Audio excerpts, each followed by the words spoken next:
Good day to everyone. My name is Dr. Onaji Muid, and it's my pleasure to serve in the capacity of the male co-chair of NCOBRA's Health Commission, and also the moderator for this event. Today, the Health Commission, NCOBRA's Health Commission, and also NCOBRA's Education Commission has agreed to provide a forum for us to further our education on some very key questions of our time. And certainly these questions aren't only in our time right now, it's been really on our minds and our people's hearts for over 400 years. And that is the question of human rights and how do we understand them, how do we secure them? We have a young man with us, Sawipe Galanka, who has been studying this for quite some time.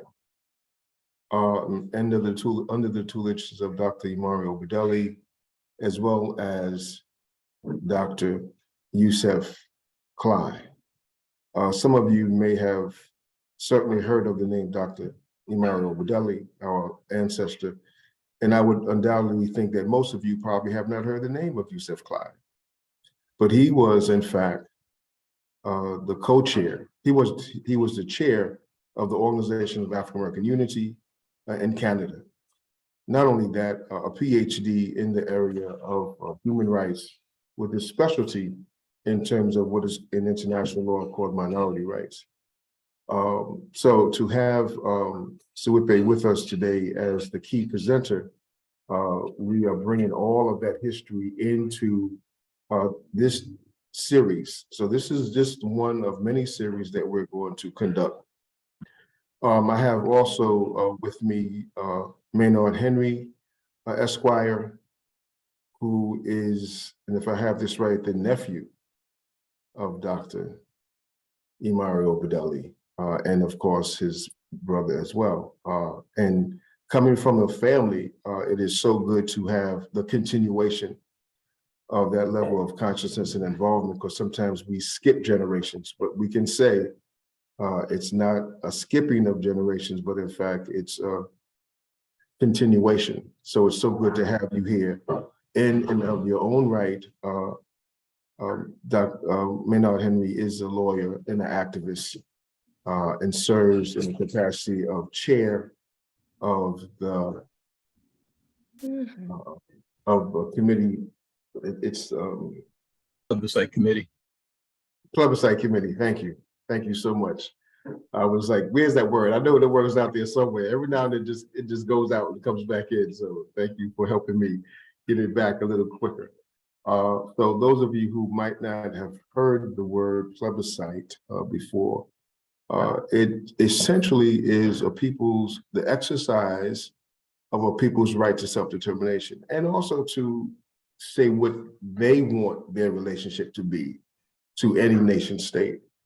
It is illegal to superimpose citizenship. So when we think about the 14th Amendment, we haven't really come to understand that that's an illegal act. You can invite people to be a citizen, but you can't superimpose citizenship. And without informed consent, it is still an act if people agree to something that they don't even know they've agreed to. So I regret to say that we won't have the female co-chair of the Education Commission with us today. And I was expecting the male co-chair to be with us. And so far, I don't see him here. So it is regretful that Eric is not with us. So I will go forward with the program in their absence, and knowing that we have their full support for this, and certainly in other programs that we'll have, you'll get a chance to meet them as well. So we have a lot to cover. I'm not going to do a bio of Sawipe Galanka because we'll be here for about 2 hours if we did that. So I'm going to just immediately turn the floor over to him because he has prepared for us quite an exceptional presentation. I do want to recognize my dear sister Nkechi Tiafra, who in fact introduced me to NCOBRA some over 20 years ago. And she and I have been together for quite some time. And I also see Linda Roots here as well, an activist for many years. And if I don't call your name, it's only because I haven't had a chance to meet you until today.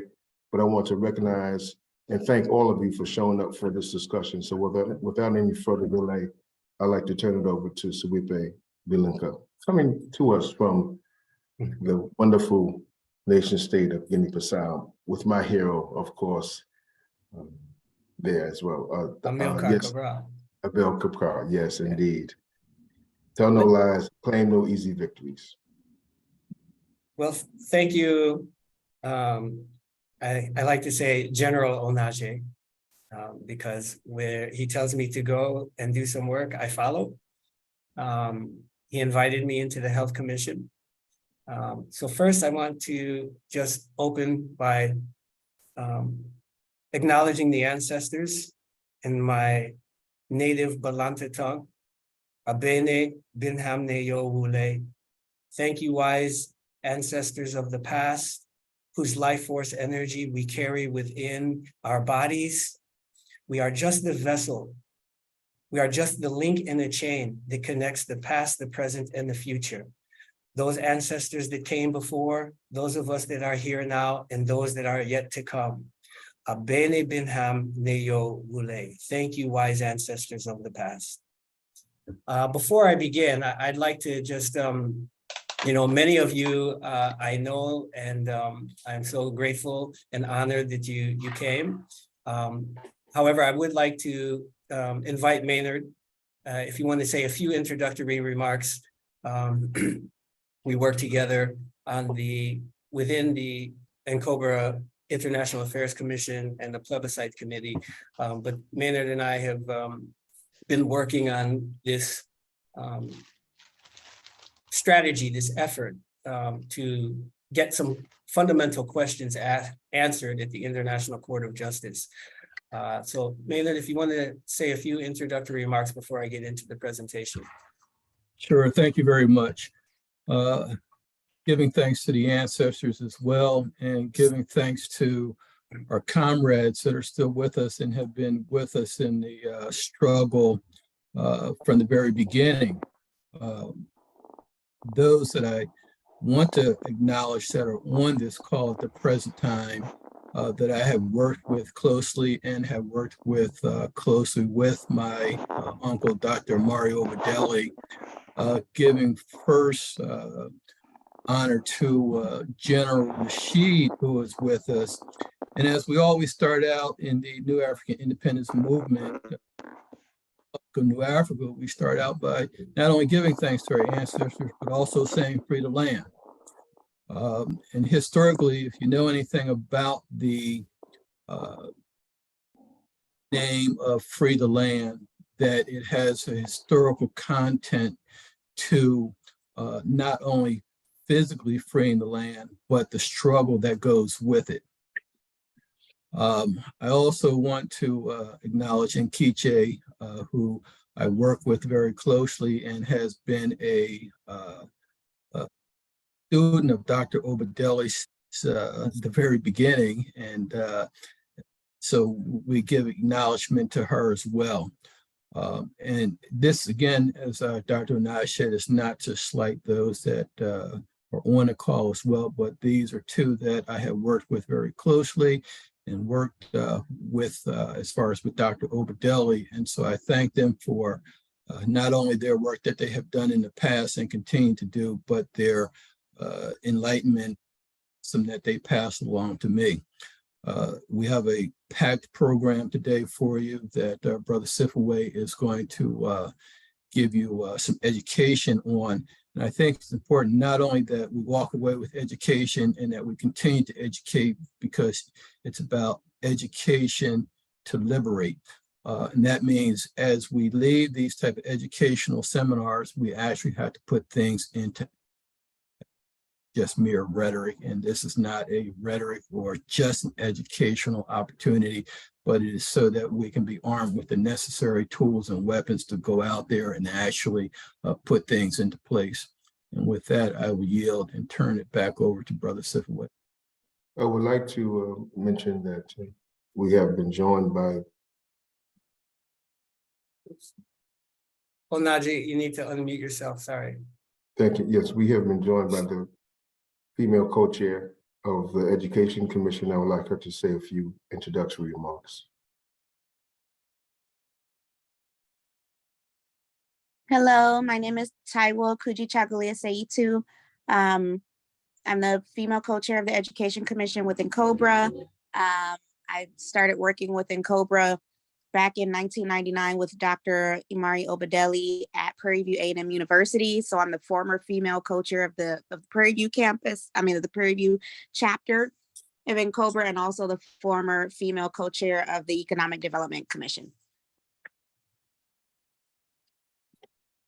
And I'm sure you're extending a welcome to all of our guests today. Yes, welcome and thank you for joining us. It's just such an amazing, wonderful opportunity to have this workshop, to be able to co-sponsor this workshop series, and to have you all with us.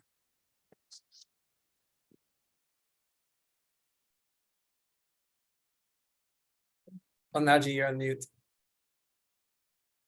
I'm complete. I am. Okay. Well, with that, Taiwo, I want to welcome you as well, and everybody. There's a lot of information that we're going to go over, but there's going to be plenty of time for questions and discussion. The first part of the presentation is to give the historical context and all of the important relevant information about what's happening right now at this moment, and how we might be able to take advantage of it. And then we will open it up for discussion. I am going to share my screen, and I'm going to ask if my co-hosts will kind of monitor the board as people are coming in to admit them, because once I get started, I kind of, I won't be paying attention too much. Just to check, co-hosts, are you seeing the notifications that people are in the waiting room, and do you see the blue admit button?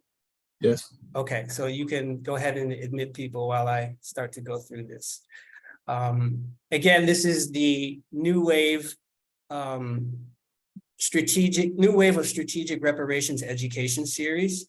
The COBRA Health Commission and Education Commission is sponsoring this series of workshops. The first one is entitled The Unfinished Business of Malcolm X and Imari Obadele, Taking Our Claim to the International Court of Justice.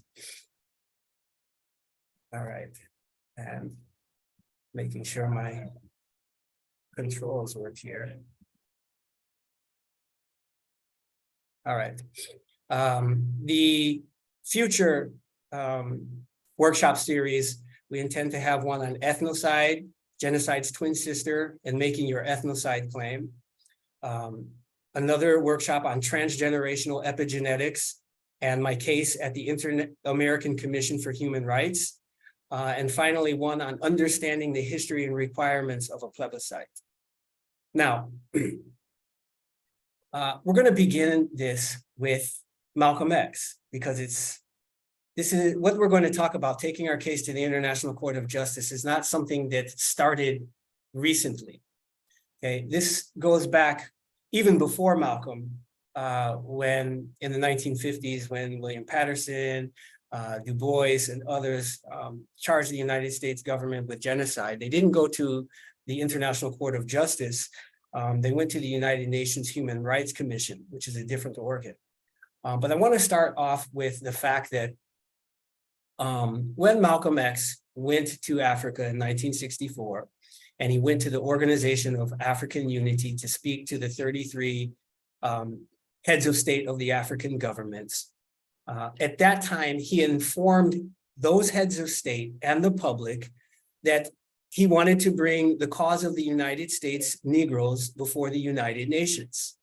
All right, you can see in the headline, Malcolm X bids Africans to take the issue to the UN. The New York Times was reporting on the fact that Malcolm wanted to have this debate at the United Nations. Now, mind you, this was kind of early in the United Nations history. You talk about right after World War II, you have the United Nations set up in 1945, late 1940s. So it's still fairly new, 15 years, no more than 20 years.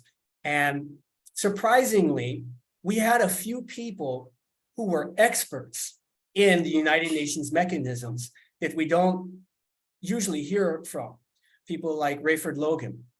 But Malcolm, like a lot of us, understood at least the basics of the United Nations, and he understood the value of having our problem discussed at the United Nations in an international forum, in the same way that our brothers and sisters in Azania, South Africa, were having their issue and apartheid being raised at the United Nations. Malcolm said, so our next move is to take the entire civil rights struggle problem into the United Nations and let the world see that Uncle Sam is guilty of violating the human rights of 22 million Afro-Americans. That was his ballot or the bullet speech. In an interview with one of Maynard's uncles, Gaidi Obadele, formerly known as Milton Henry, in an interview, Gaidi Obadele, Milton Henry, asked Malcolm, he said, by the way, Brother Malcolm, before we close, did you receive any promises of assistance or help from any of the African nations? And Malcolm responded, oh yes, several of them promised officially that come the next session of the UN, any effort on our part to bring our problem before the UN, I think it is the Commission on the Human Rights, we'll get support and help from them. They will assist us in showing us how to bring it up legally.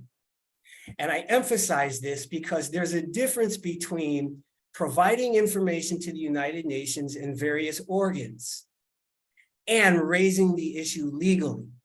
And this was the assistance that Malcolm was to get. Right. Brother Sifway. Yes. If I may make a quick anecdotal comment. Absolutely. In that dialogue between Milton and Imari and the assistance sought from nations in Africa, growing up in the family, one of the things that Milton told me about this discussion that I vividly recall. And I think it's important to understand what Malcolm's response was. And he said, oh, yes, several of them promised. Contrast that with many of the nations said, that's an American, Black American problem, not an African problem. And we don't give a damn. Malcolm and Milton had that discussion where Malcolm actually told many of the heads of states, though, that when, and I'll repeat this, this is a quote, Malcolm told them that Americans don't care whether you're African or not. He said, because when you bring your Black ass to America and get your ass whipped by white cops, they're not going to ask you whether you're a Negro American or a truly African American from the motherland. And so since that time of Malcolm asking for assistance from the African nations, that is one of the things that Imari engaged in, because I was part of that process where we would go around to the different embassies here in Washington, D.C., after having already written and communicated with several states in Africa to actually support our cause.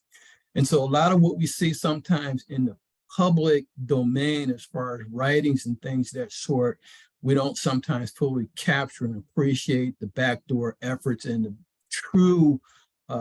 true intentions of sometimes even our closest allies, namely those in the motherland. There's various political and economic reasons as to why support may be given and may not be given, because the problems that they were facing in 1964 are the same problems that we are still facing today in the motherland and in the relationship between the diaspora and the motherland. Yo.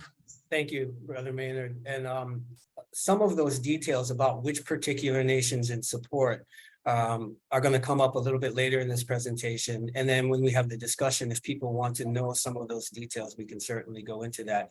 Here, however, I want to make the point that Malcolm's intention was to go to the United Nations, but he didn't necessarily understand the workings, the different organs and how it all worked. And it was the African nations themselves that said, okay, we're going to show you how to do this legally, not just take the microphone and say something. So this is the point I wanted to emphasize. Now, again, we had already, it's not like we had never gone to the United Nations before. William Patterson, Paul Robeson, We Charge Genocide, that historic petition, December 1951. It outlined 152 incidents of killings of unarmed Black men and women between 1945 and 1951. At that time, we went to the Human Rights Commission within the United Nations. And there was a problem with charging the United States with genocide and violations of human rights. If you read Patterson's biography or his book, he says a letter was also sent to a select list of prominent men and women to a number of the country's leading law schools over my signature. The letter inquired of the addressee whether he or she believed that the UN Convention on the Prevention and Punishment of the Crime of Genocide would apply to the situation of the Negro in the United States. One letter was sent to Miss Eleanor Roosevelt as head of the US delegation of the UN Human Rights Commission. Replies came from all sides. Interesting enough, they were in the main along the color line. A majority of the Negroes polled believed the Genocide Convention should be invoked. A majority of the white liberals and personalities were of a contrary view. Without exception, faculty members at law schools were adamantly opposed to the genocide charges. Most of them were in favor of the Genocide Convention as an abstract statement of law, but rejected any attempt to apply it, declaring that such an attack impeached the integrity of our nation. And this was the consensus of the replies we received from the white liberals in general. Among those who replied was Professor Lemkin himself, who was the father of the Genocide Convention and is the man who coined the phrase genocide. Here, William Patterson is speaking. He says, how an honest person viewing the American scene impartially could come to any conclusion other than that forms of genocide were being practiced in the United States was difficult for us to see. Professor Lemkin experienced no such difficulty. In a considerable correspondence with me, he argued vehemently that the provisions of the Genocide Convention bore no relationship to the US government or its position vis-a-vis Black citizens. Lemkin and other law professors and practicing attorneys were evidently fearful of criticizing a government in relation to its Black citizens, and that doing so was a disgrace to civilized mankind. Ultimately, the genocide petition was scuttled, largely due to the efforts of US emissaries and none other than Eleanor Roosevelt, the head of the UN Rights Commission, who 3 years earlier had scored a major coup with the passage of the Universal Declaration of Human Rights. Ms. Roosevelt would come to reject the We Charge Genocide petition going forward. And she could do this because of her ability to work the system at the UN. And that's what led to its going nowhere and its relegation to the dustbin of history. When questioned about the petition charging the United States with genocide, the Civil Rights Congress, headed by William Patterson, had been trying to present it to the United Nations. Ms. Roosevelt commented that it was well done as a petition and was based on sound and good documentation. It was not presented with spurious reasoning. And then she added, but the charge of genocide against the colored people in America is ridiculous in terms of the United Nations definition. Her reasons were, one, although the Negro death rate is high in America, so is the birth rate. And two, although sickness and disease carrying off more colored people than in any other group, a real effort is being made to overcome this. So I'm pointing this out particularly because we are familiar with trying to go to the UN with genocide. And we've been doing it in the past by going to the UN Human Rights Council, which is not legally binding. It's not a court. And the Human Rights conventions at the United Nations are policy. They're not, they're difficult to enforce legally, okay? Now, to say that is not to say that we haven't experienced genocide. And many of my colleagues have been working on this genocide campaign for decades. And I know in my recent conversation with Nkichi, she's constantly, and others are constantly pointing out that genocide doesn't mean the actual, it doesn't require that everybody's killed. It's in whole or in part. However, I'm pointing this out because when we study the game, take an athlete. The athlete studies the rules and studies the game to see how are championships won? How do we win the game?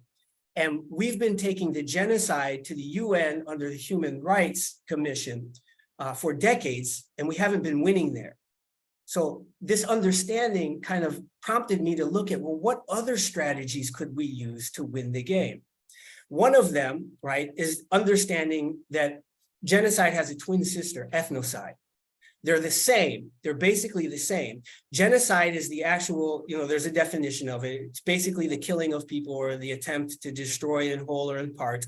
I don't have it memorized as well as Sister Nkichi does. So when we have discussions, she can give us that definition. But the important part here is that ethnocide is cultural genocide, right? Ethnocide kills the soul and the cultural identity while keeping the body alive. Now, today's scholarly community appears to be of two minds, that while cultural genocide or ethnocide is very much in evidence in the story of the Africans brought to the United States as slaves, there was little to no intention of physical genocide as economic interests, especially in the American South, took precedence. I'm not saying I agree with that. What I'm saying is we need to know the current status of the game and what the other team and what they're playing and what they're saying. The genocide argument is swimming upstream, and it has many decades of the other side defeating us. So I'm using this to preface why looking at going to the ICJ with a different strategy could be useful to us from a historical standpoint. Now, getting back to Malcolm, okay? Getting back to Malcolm. All right. After he met with the African leaders and they said they're going to help him to present our case legally, okay? Within months, Malcolm was killed. 2 weeks after Malcolm was killed, the New York Times ran a story headline, "World Court Opens Africa Case Monday," which stated that the International Court of Justice will open oral proceedings Monday in a case linking the segregation struggle of the American Negro and the fate of 430,000 African Bantus and Bushmen. At issue is a 4-year effort by the state of Ethiopia and Liberia to bar South Africa from applying her race separation or apartheid doctrine in Southwest Africa, which she controls. The two African complainants, searching for arguments to defeat race separation policy, have hit on the obvious parallels between the two separations. Almost certainly, they will cite the American school segregation cases, beginning with the history-making decision of May 1954 in Brown versus Board of Education, in which the Supreme Court found that separate educational facilities are inherently unequal. So the first shot in the legal effort, right, where African states were going to help Malcolm and help us bring our case before the International Court of Justice, was first to link it with a case that they already had that was brought by Ethiopia and Liberia. Now, just before Malcolm's murder, Burundi Prime Minister Pierre Ngendandumwe, a major supporter of Malcolm's Organization of African American Unity petition, was assassinated by Gonzalve Muyinzi, a man who worked at the US Embassy where the CIA was located. 4 days after Malcolm's murder, Pio Gamo Pinto, a Kenyan government official who supported the OAAU petition, was also assassinated. So Burundi, Kenya, and a lot of people really don't understand that Malcolm spent a week in October and November 1964 in Tanzania, in Dar es Salaam, which was the headquarters of the African Union's African Liberation Committee. This is where all the liberation movements went to get their instructions, and that's where Malcolm received his, which was then communicated to our folks like Ahmed Muhammad, Max Stanford, who was leading the Revolutionary Action Movement, the underground armed liberation part that accompanied the Black Liberation Army. There was a lot more coordination than people really understand between the African liberation movements on the continent, the African heads of state, and our movement being led by Malcolm and others in the New African Independence Movement. There was a lot more coordination, and going to the ICJ was, and going to the World Court was all part of it. The reason why this lecture is called Malcolm's Unfinished Business is because this was why he was assassinated. We never finished what he started, but we're going to now. So let me continue. Okay, I should point out that Malcolm's end goal was actually repatriation and citizenship in Africa. He said in an interview with A.B. Spellman in May of 1964, he said that 22 million so-called Negroes should be separated completely from America and should be permitted. We're getting some feedback. Can everybody mute their, can everybody mute their microphones, please? Okay. He said the 22 million so-called Negroes should be separated completely from America and should be permitted to go back home to our African homeland, which is a long-range program. So the short-range program is that we must eat while we're still here. We must have a place to sleep. We have clothes to wear. We must have better jobs. We must have better education, so that although our long-range political philosophy is to migrate back to our African homeland, okay? Our long-range political philosophy is to migrate back to our African homeland. Our short-range program must involve that which is necessary to enable us to live a better life while we are still here. I'd just like to point out that was May 1964. That's exactly 60 years ago. So it's up to interpretation. What did Malcolm mean by long range? Was that 40 years, 60 years, 100 years, 200 years, 500 years? It's open to interpretation, but needs to be pointed out. Now, Imari Obadele says, the mechanical steps to independence. We begin with a petition drive. For the key to our legitimacy is consent, the will of the people. Indeed, along with the petition drive, a specific campaign must be conducted among New York legislators, US congressmen, particularly the Black ones, to make them and concurrently the world see that our cause is just under moral law and correct under international law. And that the law of the United States is deficient in failing to provide a peaceful formula for the separation of communities seeking their independence. This was in 1970 in the book Revolution and Nation Building, Strategy for Building the Black Nation.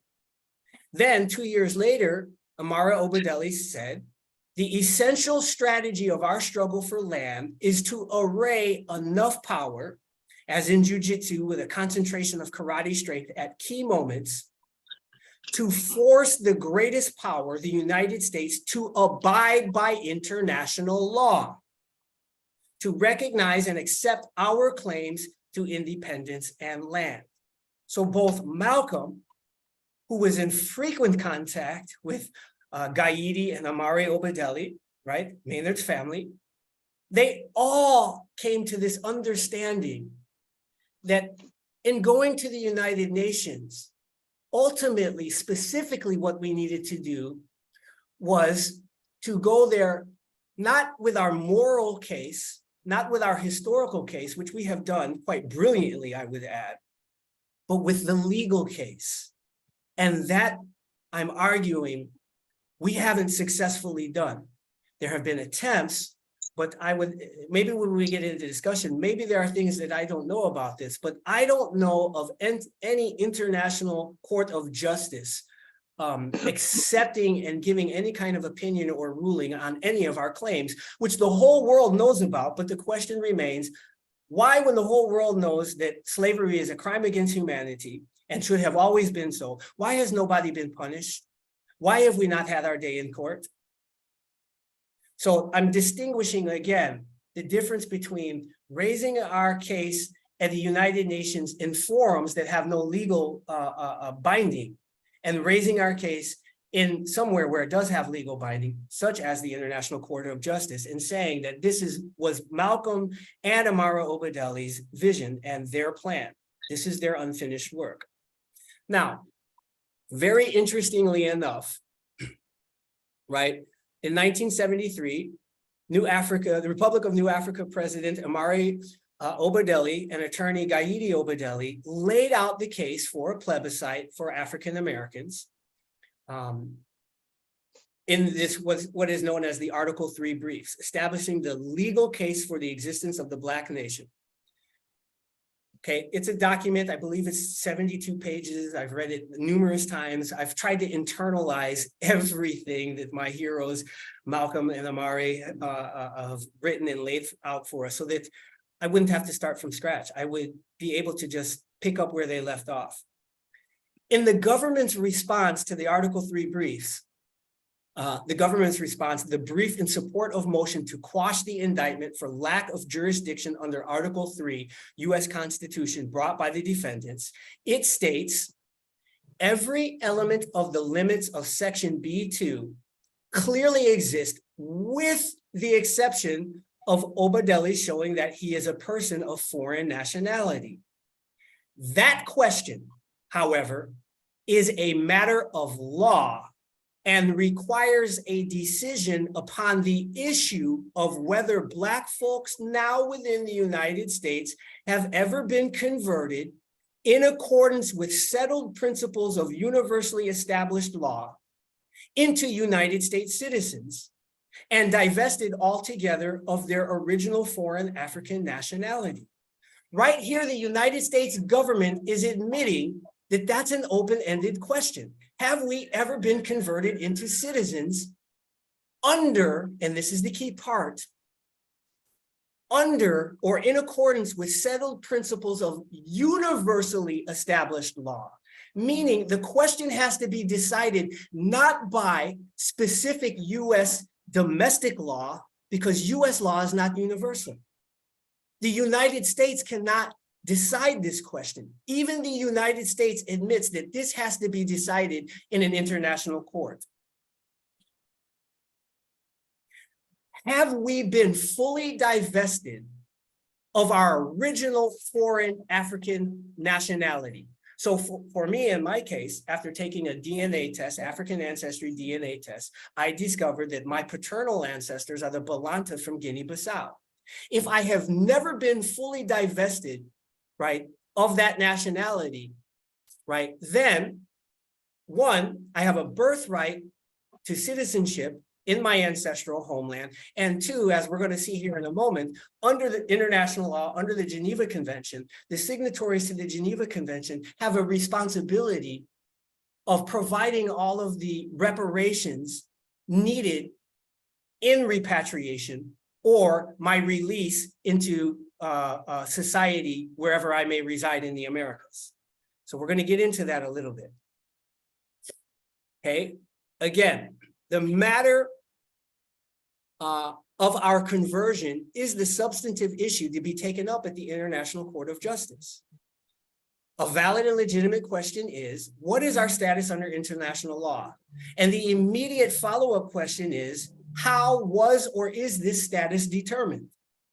An honest assessment of the second question will show that any such status was obtained without the informed consent of our people, and thus invalidates the answer to the first question. And finally, provokes the recognition that our people themselves must determine their status through the exercise of free choice. This is the rational basis for the plebiscite. Now, we're not going to get into too much detail about the plebiscite tonight. That's going to be a subject all unto its own with its own separate workshop. Now, our strategy should be to provoke the United Nations through the International Court of Justice to make an advisory judgment on our status and force it to the conclusion that our status cannot be determined under the spirit and letter of the UN Charter, Article 76, and principles of international law without conducting a plebiscite. If we want to have a plebiscite, we can do it on our own without anybody's permission. We are all for that. However, under international law, right, we have this argument. And I'm going to explain why provoking it now at this, right now is the time to raise it. And regardless of whether or not the court substantiates or doesn't substantiate our claim, it's good for us in our movement. Okay, again, our strategy is to force the United Nations through the ICJ to make it known that our status cannot be determined without us, without our informed consent and a plebiscite. There are ways to make that happen. Both the question and the answer hinges upon, one, our status as prisoners of war under the Geneva Convention, and two, our status as an internal or domestic colony of the United States. Both require a historical and legal review. Now, number two, our status as an internal or domestic colony, we're not going to deal with that tonight. That's a separate issue all on itself, and we don't have enough time to deal with that. So we're going to deal specifically with our status as prisoners of war under the Geneva Convention. All right, so taking the Afro-descendants case to the International Court of Justice, okay, a people's mandate issued to the Permanent Forum on People of African Descent. Okay, now before I start this section, I want to make it abundantly clear that and I'm sure we all recognize the limits of the international legal world order, which is basically the successor system to the Berlin Conference and the European colonial context. The current international legal world order, right? That's what it is. We're under no illusions about this. We have some people who are foolishly trying to make it seem like, you know, we're going to our colonizers to ask them for something. No, we're not. We are fully aware, right, that, again, nothing written is valid between enemies. That was said in the Commentary on the Law of Prize and Booty, which was a book published in 1604 by Hugo Grotius. If you don't know who Hugo Grotius is, you need to find out. He is considered the father of modern nation-state systems in Europe and the father of international law as we know it now. Okay, nothing written is valid between enemies. And also, realpolitik was not a parlor game. To practice but never to admit deceit is part of the rules. The international legal world order is not some morally, system like the system of Ma'at based on the highest form of divine morality and ethics. That's not what the international legal world order is. It has built into it the very opposite of that, to practice but never to admit deceit. So all these things put on paper, again, nothing written is valid between enemies. I'm just putting that out there because as we go forward to the International Court of Justice, it's good that we're all aware, right? We don't expect them to act with integrity. All right. Additionally, right, the Black Liberation Army, 1975, put out in its message to our people that law is never impartial, never divorced from the economical relationships that brought it about. History clearly shows that in the course of the development of modern Western society, the code of law is the code of the dominant and most powerful class, made into laws for everyone. It is implemented by establishing special armed organs that are obliged to enforce the prevailing class laws. In this historical period of human social development, such is the objective function of law. We therefore do not view the law of our class enemies as valid, nor do we feel restricted in struggle to his laws. That's the Black Liberation Army in 1975. Okay. According to the Republic of New Africa, 1986, Imari Obadele writes, today we have the international law on our side. One reason is because by 1986, various legal conventions were agreed upon by all the United Nations members, which is all of the planet, not just Europe, but all of the planet. And so Imari Obadele saw at that moment, as late as 1986, right, that international law is on our side. The international law supports our right to an independent new African nation state. The international law also stands for the fact that we have a right to be US citizens. We are not United States citizens now and cannot be until and unless we have exercised our right of choice. Before you can exercise this right of choice, you must know that you have it. For the most part, our people have never been taught about this right of choice, about our right to self-determination, and we have not had the opportunity to use it. Here, he's speaking of the plebiscite. We really haven't studied plebiscites in world history. We haven't used it. But in 1986, that door of opportunity opened for us. Now, if we fast forward to 2019, the report of the Special Rapporteur on Contemporary Forms of Racism, Racial Discrimination, Xenophobia, and Related Intolerance, that report states that in the present report, the Special Rapporteur discusses legal hurdles to providing full reparations, while also highlighting legal obligations related to the provision of reparations for which states are fully liable today. In addition, the Special Rapporteur emphasizes that the pursuit and achievement of reparations for slavery and colonialisms requires a genuine decolonization of the doctrines of international law that remains barriers to reparations. So everyone in the world that studies this already admits the current international legal world order and the law is not sufficient because it's colonized law. And it would have to be completely decolonized and changed for us to even expect some kind of fair and a decision with integrity. So again, we are under no illusions about where we are going when we go to the ICJ. Now, my response to that is really the response that one of my teachers that was mentioned already, Dr. Y.N. Clyde, he gave this response to similar criticisms. And I believe that it's still true today. Dr. Clyde said, today, there is no other mechanism in existence which permits a group to internationalize their struggle except the UN. All minority movements go there. If for no other reason than the UN is the crossroads where the world meets and makes decisions which come to represent the moral and legal authority of world opinion. As a pivotal arena of public opinion and thereby political power, the UN forces states to be concerned about its views. No state, nor indeed any serious liberation movement, questions its value. I believe that that still is valid today with all of the shortcomings that we just covered.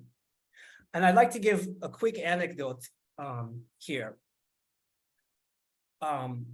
Many of you know kind of my background, how I went to Yale University. I wanted to study international law, politics, economics, and political science, and I wasn't able to. And I eventually ended up leaving Yale under some really bizarre circumstances.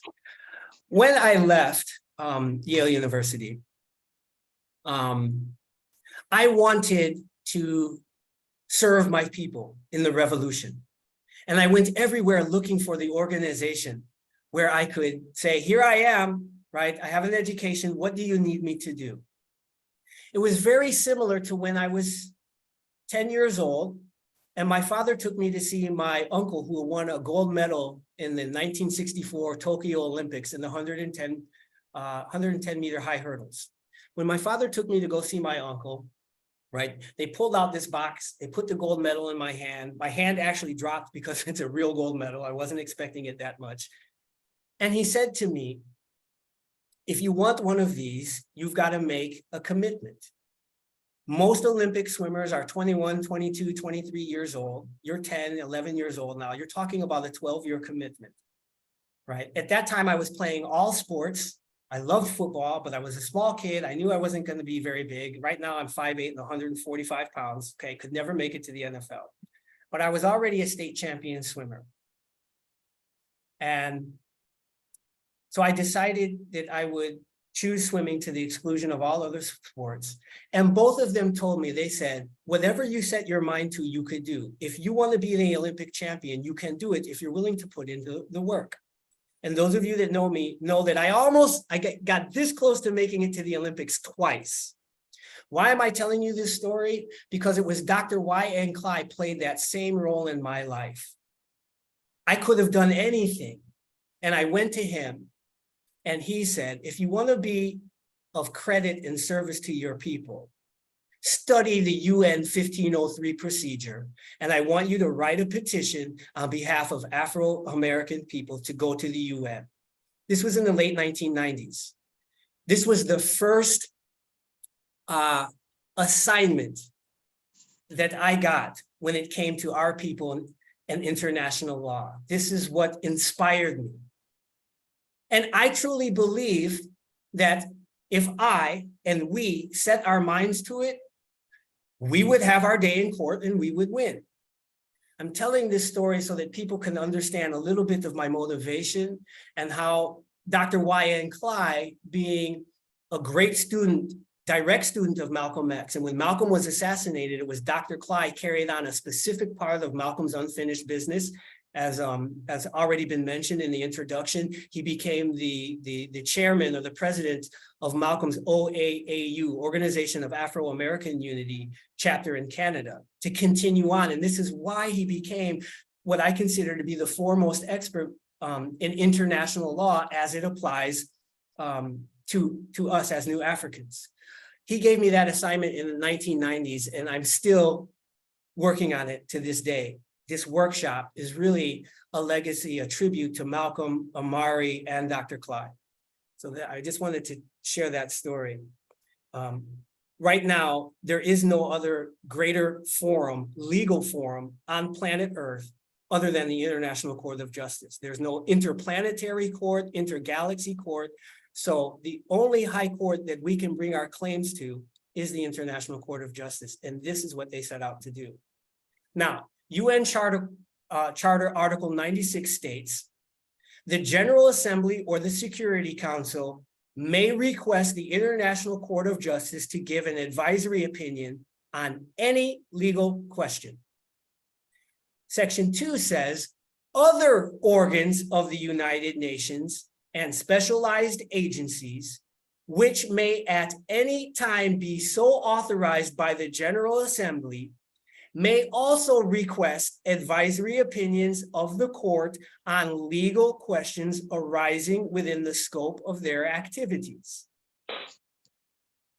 Okay, Chapter 4, Advisory Opinions, Article 65, Section 1 says, the court may give an advisory opinion on any legal question at the request of whatever body may be authorized by or in accordance with the Charter of the United Nations to make such a request.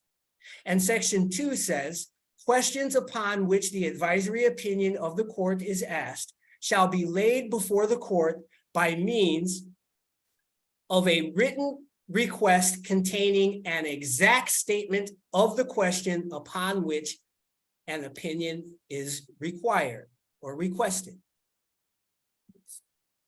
All right. On August 2nd, 2021, the UN General Assembly adopted its resolution 75-314, in which it formally operationalized the Permanent Forum on People of African Descent, also called PFPAD, as a consultative mechanism for people of African descent and other relevant stakeholders as a platform for improving the safety and quality of life and livelihoods of people of African descent. Right here, you can see a picture at the launch of the very first session of this new organ within the United Nations. And Cobra was represented by myself, representing the Health Commission, and by the International Affairs Commission co-chair, Brother Morgan Moss, and by International Affairs Commission member and the Plebiscite Committee chairperson, Brother Maynard Henry, who's on the call, who you heard from already. So we were there at the beginning when this thing came into history. Now, Resolution 75-314 establishing PFPAD emphasizes the opportunity for the implementation of the Durban Declaration and Program of Action.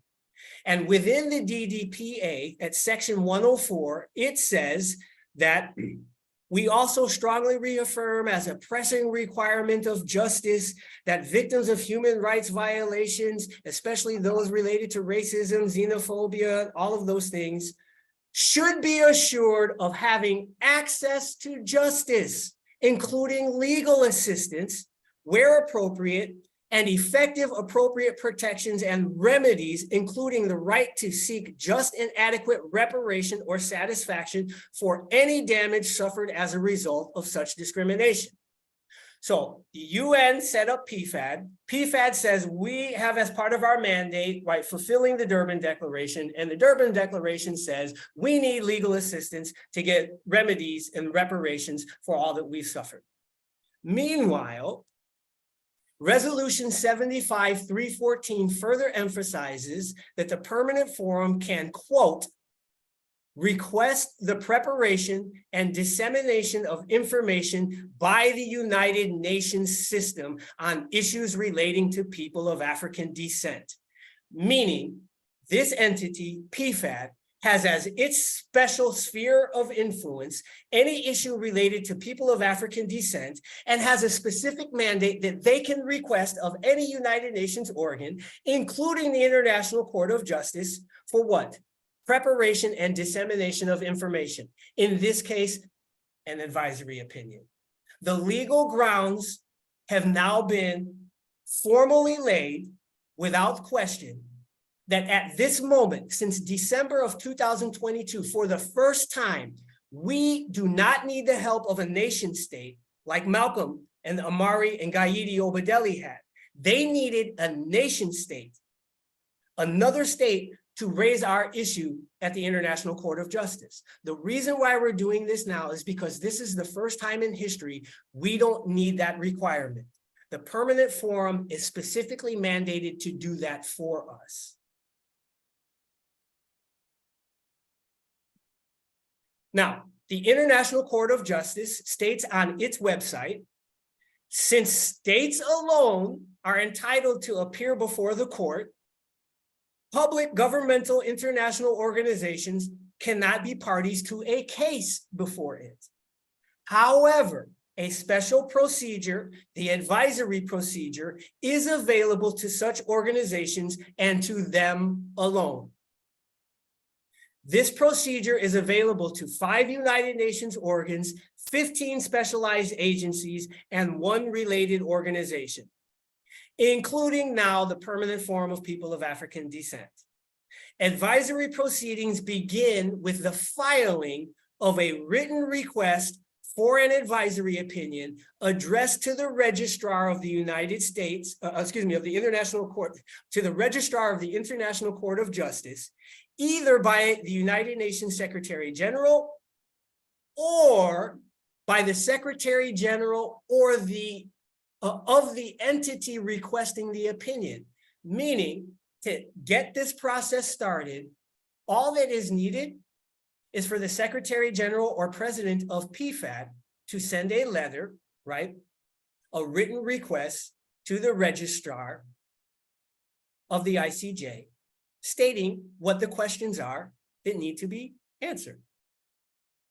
Now, I want to note that on December 6, 2022, I, Sipiwe Baleka, president of the Balanta Brasa History and Genealogy Society in America, at the first session of PFPAD, said, quote, "We call on this forum to vigorously request an advisory opinion from the International Court of Justice on our status as prisoners of war under the Geneva Convention, as well as our right to conduct plebiscites for self-determination, including the right to secede from the jurisdictions of colonial successor states in the Western Hemisphere and form our own independent governments.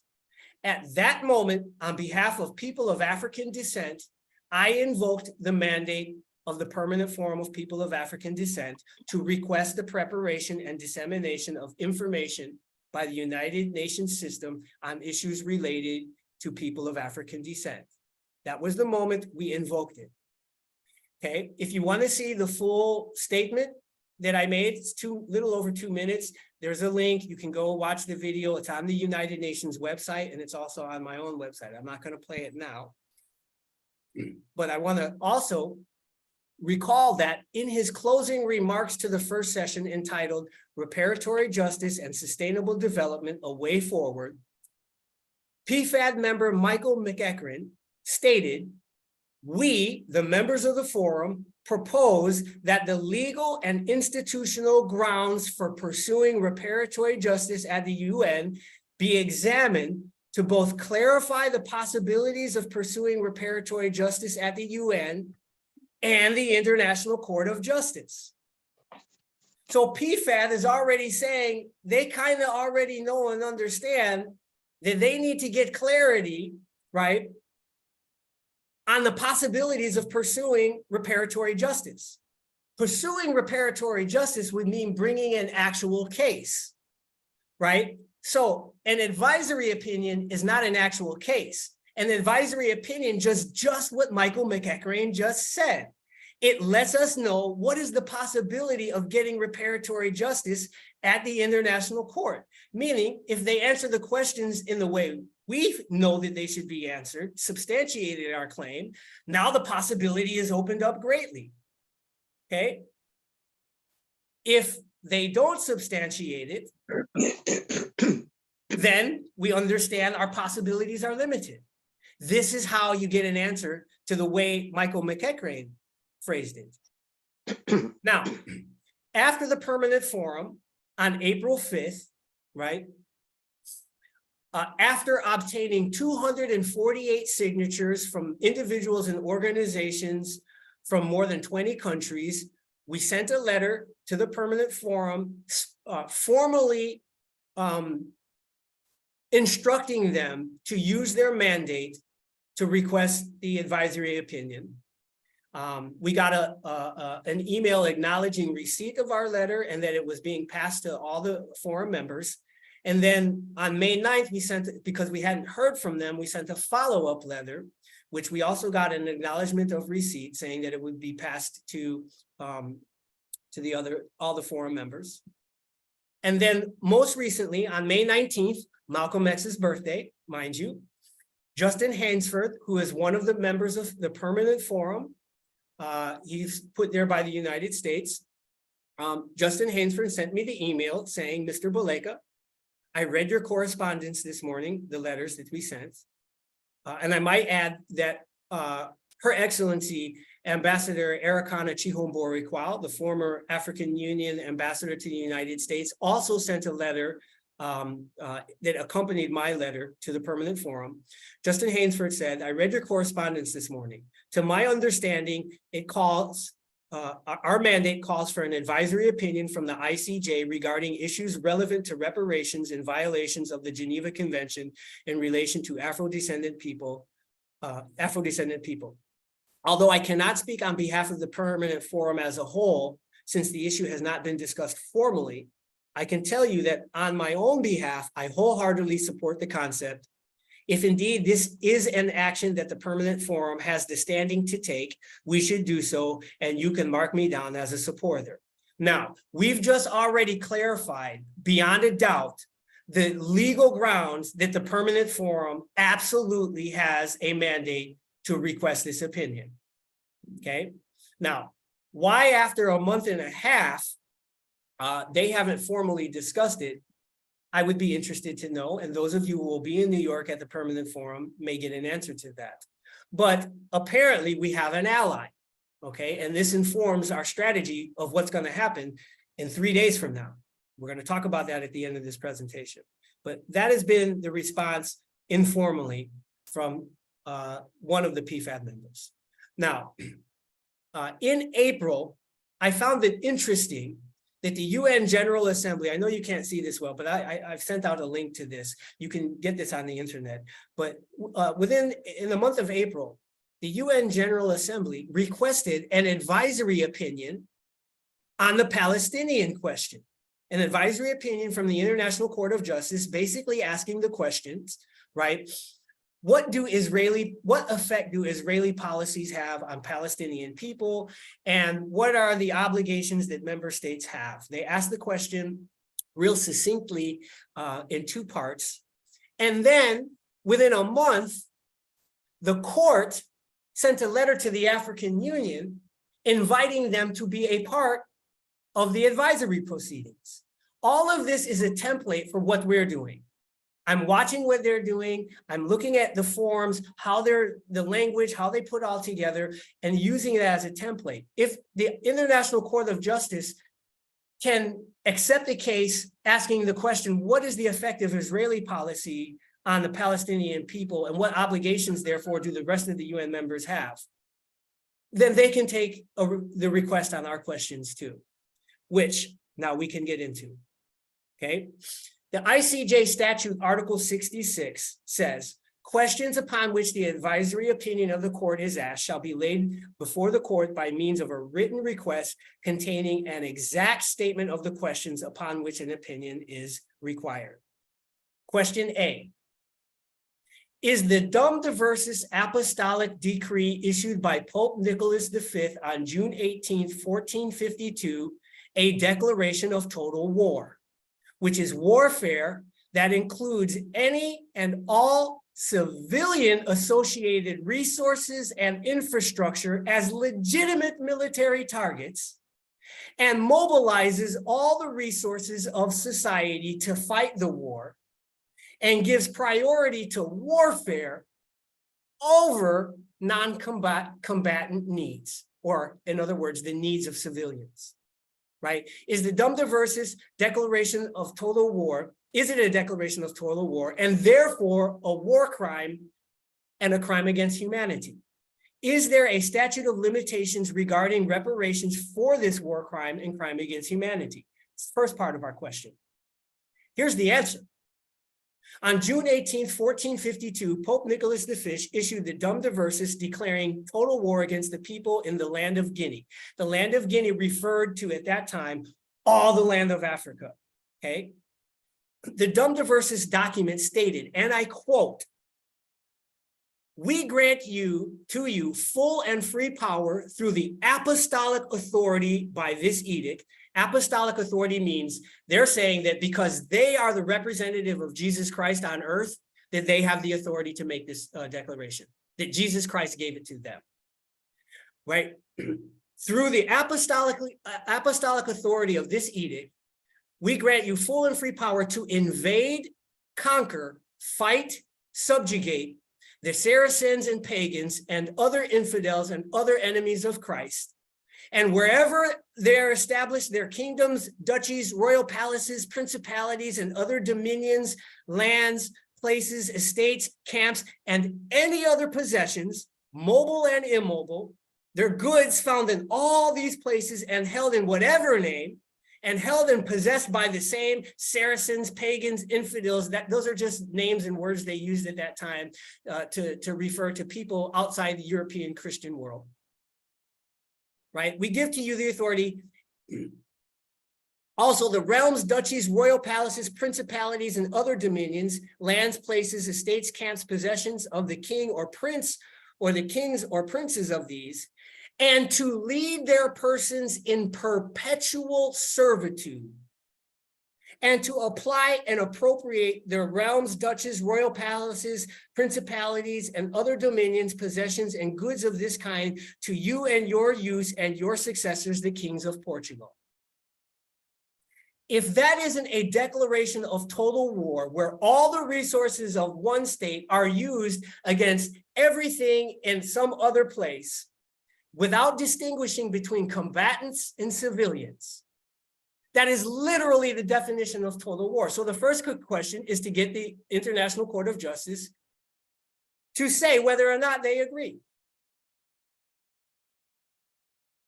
Now, the second part of that question was about, statutes of limitation. Okay, now, the Convention on the Non-Applicability of Statutory Limitations to War Crimes and Crimes Against Humanities, right, that was adopted November 26, 1968. The UN General Assembly went into force in November 1970. Article 1 says, no statutory limitation shall apply to the following crimes, irrespective of the date of their commissions. Meaning, it doesn't matter when the crime was committed, there's no statute of limitation. Irrespective of the date means June 18th, 1452. War crimes, as they are defined in the Charter and in the Geneva Convention.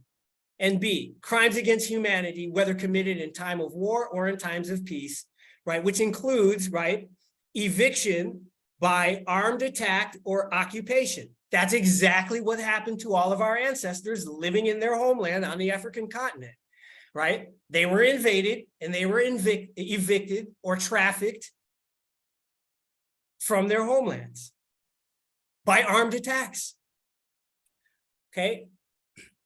Even if such acts do not constitute a violation of the domestic law of the country in which they were committed. Doesn't matter what your law is. What matters is if it's a war crime, which total war is, if it's a war crime, which crimes against humanity are, doesn't matter when it's committed or what your law says. Straightforward. Now, at the World Conference Against Racism, and I know that some of you on this call were actually there in Durban in 2001. At the World Conference Against Racism, they declared that slavery and the slave trade were appalling tragedies. They were a crime against humanity and should have always been so. So that question is settled already. Question B. Were the people captured as a result of the Dum Diversas Apostolic Decree prisoners of war, and do their descendants retain that status until their final, quote, this is what the the Geneva Convention says, right? Do they retain this status until their final release and repatriation under the Geneva Convention? Here's the answer to that question. The Geneva Convention, Article 4.1, defines prisoners of war, and Article 5 states, the present convention shall apply to the persons referred to in Article 4 from the time they fall into the power of the enemy and until their final release and repatriation. If you had an ancestor that was captured in their homeland, trafficked as a prisoner of war and brought to the Americas, and you are still in the Americas, you have not had your final release and repatriation, and therefore, under the convention, you can be considered a prisoner of war. The new Geneva Convention Protocol on Prisoners of War, which the United States has signed but not yet ratified, and which went into force for some states on December 7th, 1978, states a person who takes part in hostilities and falls into the power of an adverse party, meaning if your ancestor was attacked and resisted in any kind of way, they took part in the hostilities. They shall be presumed to be a prisoner of war. If he or she claims the status of war, or if he appears to be entitled to such status, or if the party on which he depends claims such status on his behalf. Now watch this. The African diaspora, referred to as Afro-descendants, that word is key and critical in terms of international law, has been determined by a competent tribunal. The Third World Conference Against Racism, Racial Discrimination, Xenophobia, and Related Intolerance in the city of Santiago, Chile in the year 2000, right, and confirmed in 2002 at the United Nations Conference for the Rights of Minorities in La Ceiba, Honduras, referred to the African diaspora as Afro-descendants, right? That the Afro-descendants are those that were forcibly disposed of their homeland, Africa, were transported to the Americas and slavery diaspora for the purpose of enslavement, were subjected to slavery, were subjected to forced mixed breeding and rape, have experienced through force the loss of mother tongue, culture, and religion, that's explicitly ethnocide, and have experienced racial discrimination due to lost ties from their original identity, that's ethnocide. Thus, the designation or status of prisoner of war under the Geneva Convention is valid for Afro-descendants, thus defined, since they have yet to be repatriated to their land of origin. Okay, so a competent tribunal has already, right, declared that status for us, which was a requirement of the previous slide that we saw on the new Geneva Protocol. So we have an answer to questions A and B. Question C that we're putting to the International Court of Justice is, have the Afro-descendants, Black folks, now within the United States, ever been converted in accordance with settled principles of universally established law into United States citizens and divested altogether of their original foreign African nationality? And again, we've already answered that question. In 1841, right? In the United States versus the libellants and claimants of the schooner Amistad, it was declared that Afro-descendant prisoners of war owe no allegiance to any nation's laws and retain the right of return to their ancestral homelands. Page 841 of its decision states, the law of nature and the law of nations find us effectively to render justice to the African.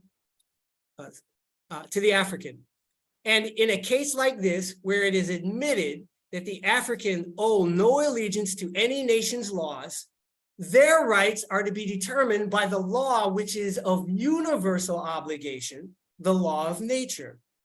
The presumption of law is always that the domicile of origin is retained until the change is proved.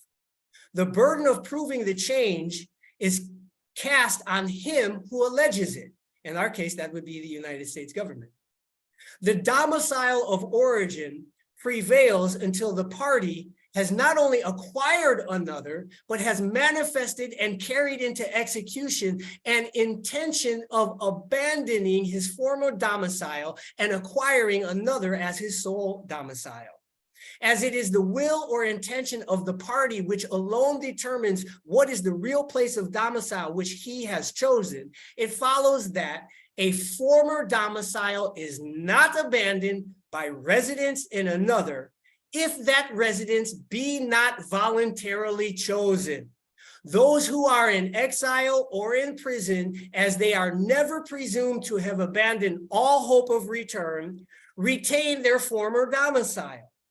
That these victims of fraud and piracy, husbands torn from their wives and families, children from their parents and kindred, that they neither intended to abandon the land of their nativity, nor had lost all hope of recovering it, sufficiently appears from the facts of this record. It cannot surely be claimed that a residence under such circumstances of these helpless beings changed their native domicile. Again, we already saw Malcolm was already talking about how our goal that we have stated clearly in every generation since the first African was trafficked and brought here and enslaved, in every generation, we have had people stand up proclaiming our hope and our desire to return home. So we've never given up or abandoned our domicile in our ancestral homelands. And I question who in your family, being informed as you are being informed now, ever said, we don't want that.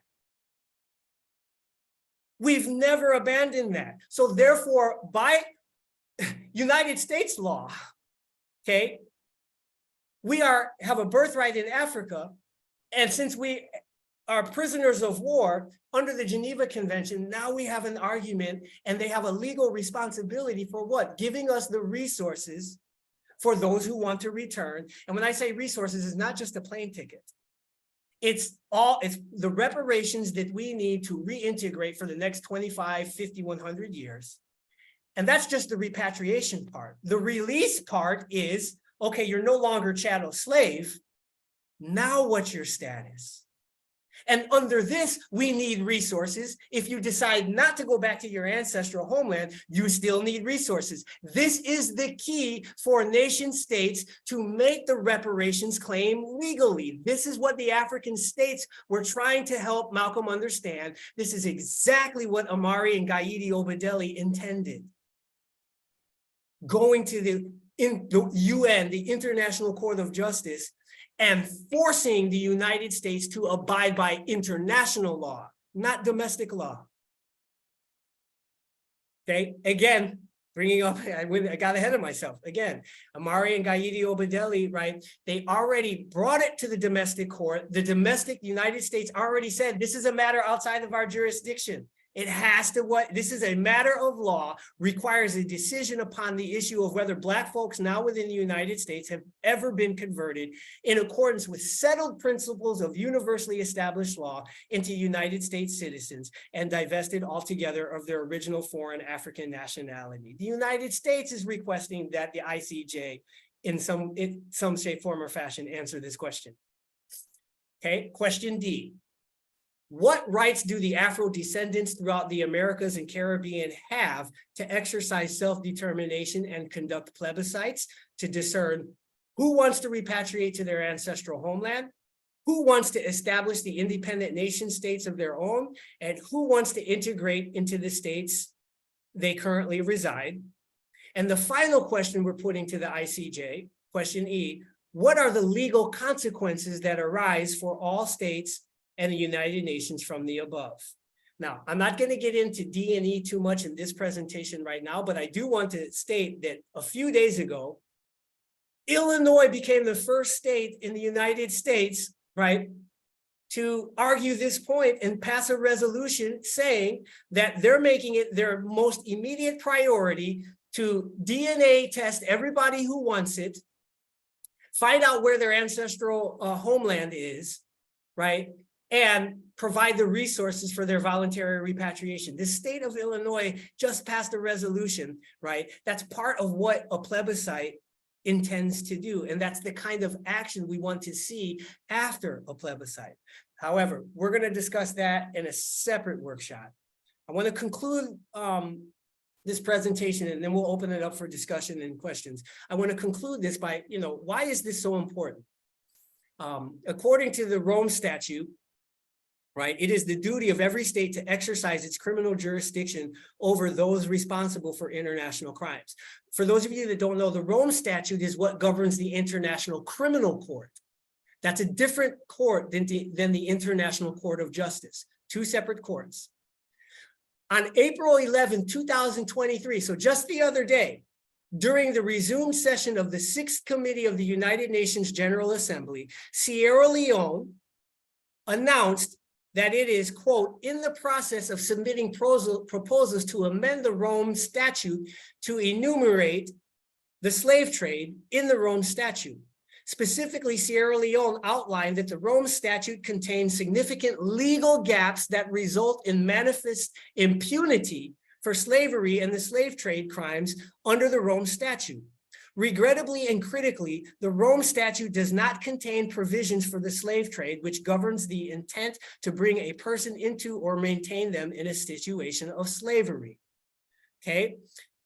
If you go to the Permanent Forum of People of African Descent's website today, one of the side events that they're having on May 30th, in the introduction to that side event, it literally says that, quote, at this moment in time, no international court statute, nor the proposed Crimes Against Humanity Treaty under consideration at the United Nations 6th Committee has expressed provisions to address the international crime of the slave trade. They are literally telling you, you cannot go to the ICC the International Criminal Court. We've already learned from our own historical experience that trying to raise this as the Human Rights Commission as a human rights violation hasn't worked. Our play right now is at the International Court of Justice because we've got everything lined up and substantiated already. This is the best move we could be making at the international level legally at this moment.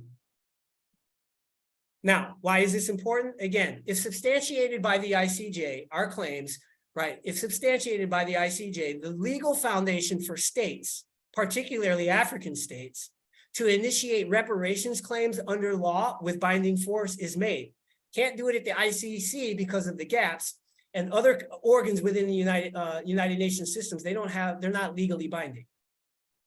Okay, 2, the global African reparations movement would have a unifying legal framework to tie together all claims for the illegal trafficking and enslavement of people from the African continent as prisoners of war, regardless of your lineage or location. Doesn't matter where you were taken from, and it doesn't matter where you end up. This is the unifying legal framework. 3, the obstacle of the statute of limitations is overcome. Every reparations case that we bring, whether it's in the United States, whether it's Martinique against France, everywhere we bring up these cases, they always dismiss the case. And one of the arguments they give is there's a statute of limitations. It happened so long ago. They can do that within their own domestic jurisdiction, but they can't do that here in the international jurisdiction under the Geneva Convention and the strategy that's being proposed. Finally, if the court does not substantiate our claims, then we've exhausted all peaceful legal means for obtaining justice, and we can now adjust our strategy and tactics appropriately. We will know one way or another, can we expect justice from the international community? We will have a definitive answer. So I'm gonna end this on an interesting note, because this is the unfinished business of Malcolm, the OAAU, Imari Obadele, Gaidi Obadele, the Republic of New Africa, and the entire New African independence movement, right? So remember I talked earlier in the presentation how Ethiopia and Liberia went to the International Court of Justice, right? And was trying to, for the first time, link our case with the case of the people in South Africa under apartheid. You want to know what happened in that court case? Here's what happened. This is why I'm bringing this up now. If I can, there's something on my screen. I can't actually read the first part, but let's read it. Okay, July 18th, 1966. The International Court of Justice rendered its judgment in Ethiopia versus South Africa and Liberia versus South Africa. In its judgment of the second phase of the cases, the court, by the president's casting vote, right? The president's casting vote, the votes being equally divided 7-7, found that the applicant states could not be considered to have established any legal right or interest in the subject matter of their claims, and accordingly decided to reject them. Now, listen to what 4 months later, at the opening session of the OAU on November 6, 1966, His Imperial Majesty Ethiopian Emperor Haile Selassie, he said this, listen carefully, he said, for a number of years now, the problem of Southwest Africa has become the major concern of the African countries. Liberia and Ethiopia, as former members of the League of Nations, acting on behalf of all African states, had sued South Africa for violating her mandate in Southwest Africa by introducing the policy of apartheid into that territory and by failing in her obligations to promote the interests of the African population.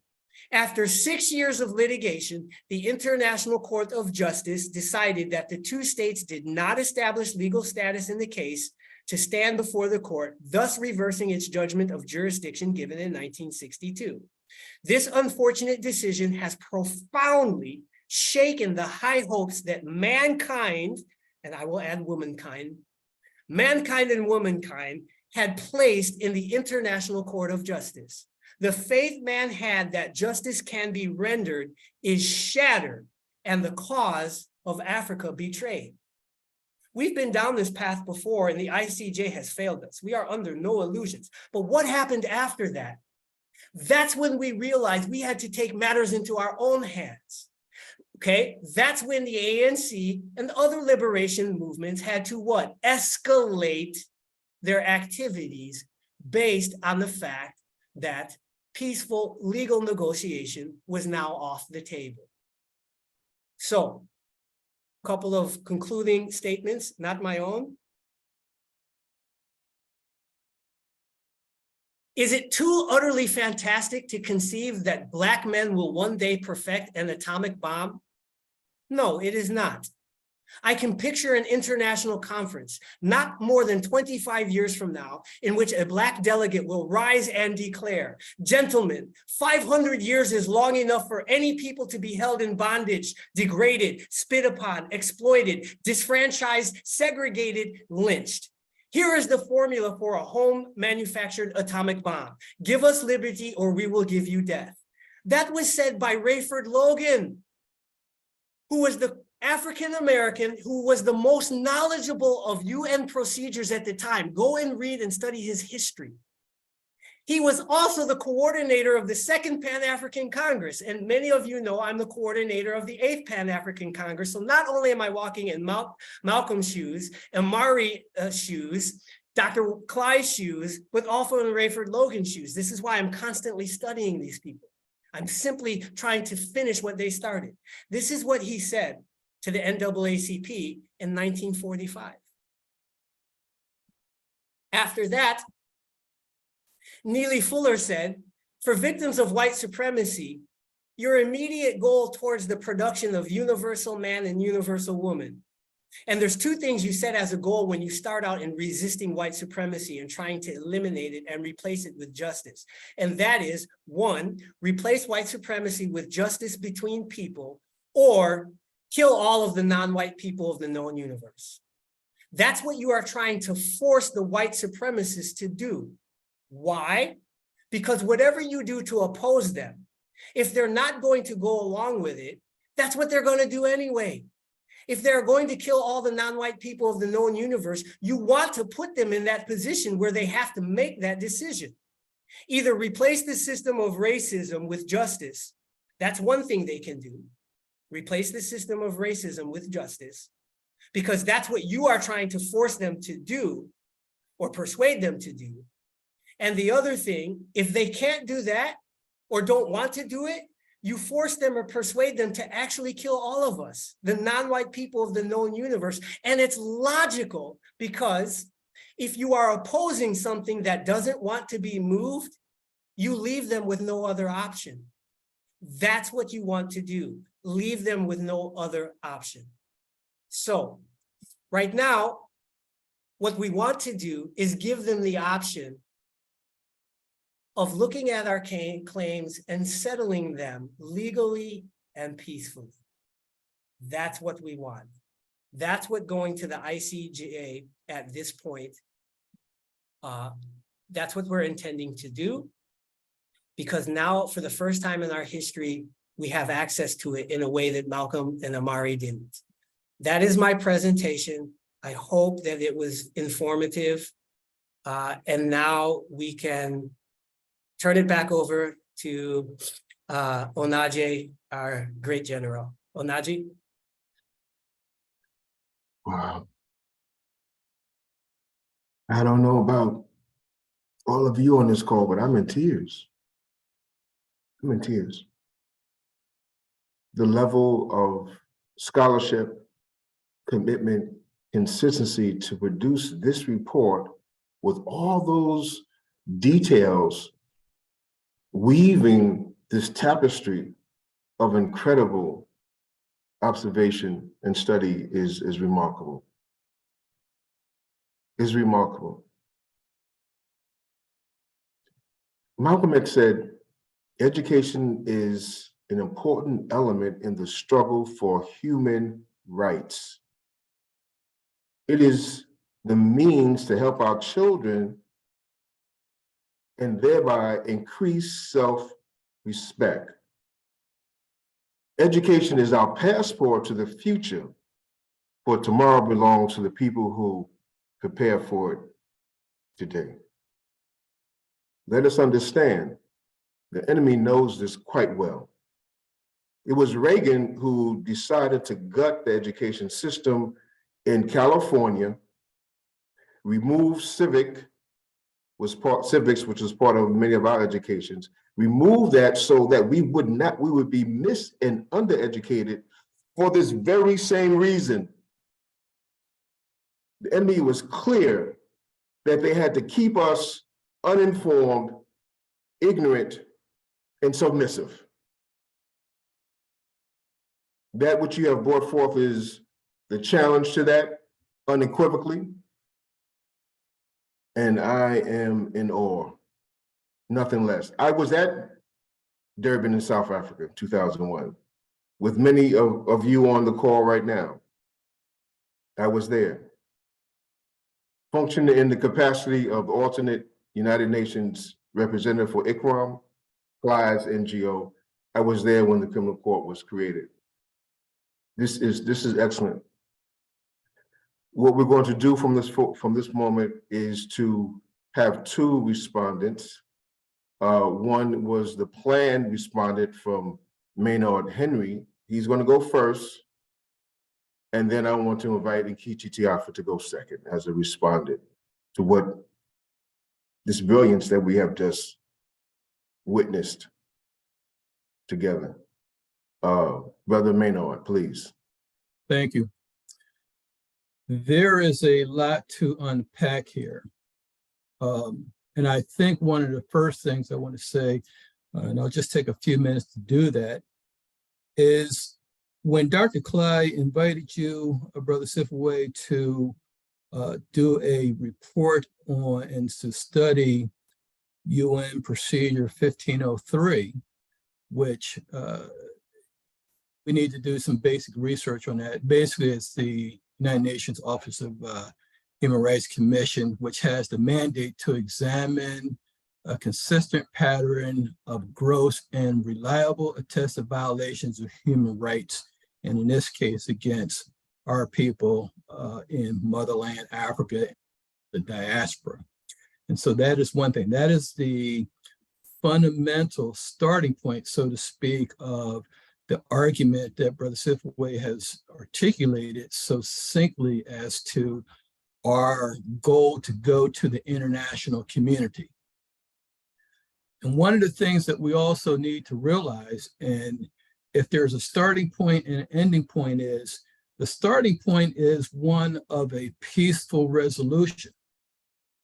And he took that all the way through to the following, or the ultimate extreme, the end conclusion of one, either the international community recognizes our claims or denies our claims, and if so, it doesn't end well for anyone. You know, it goes back to Malcolm X's the ballot or the bullet. It also, if you have not had the opportunity to read Dr. Akelele Omoja's book, We Will Shoot Back, you need to understand that ultimately the Black man will have that nuclear capability.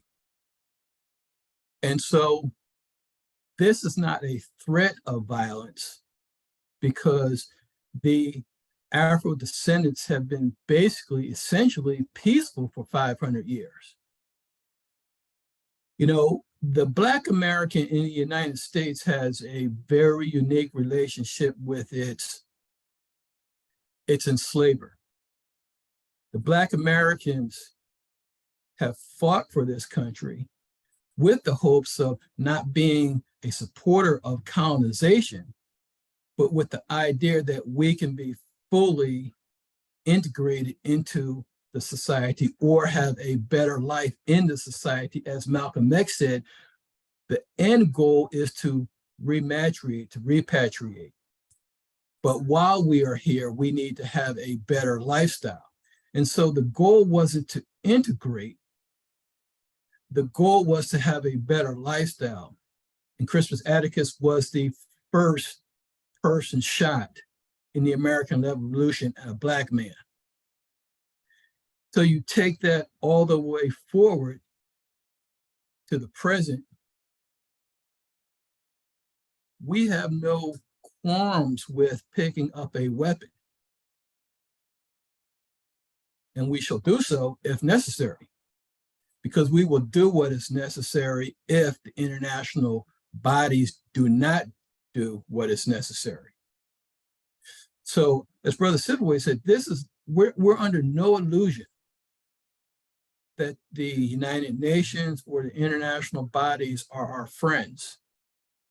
And in fact, one of the things that was raised in the first PFAB that I raised is that, and I said this on the floor, is that the United Nations, first of all, has no teeth.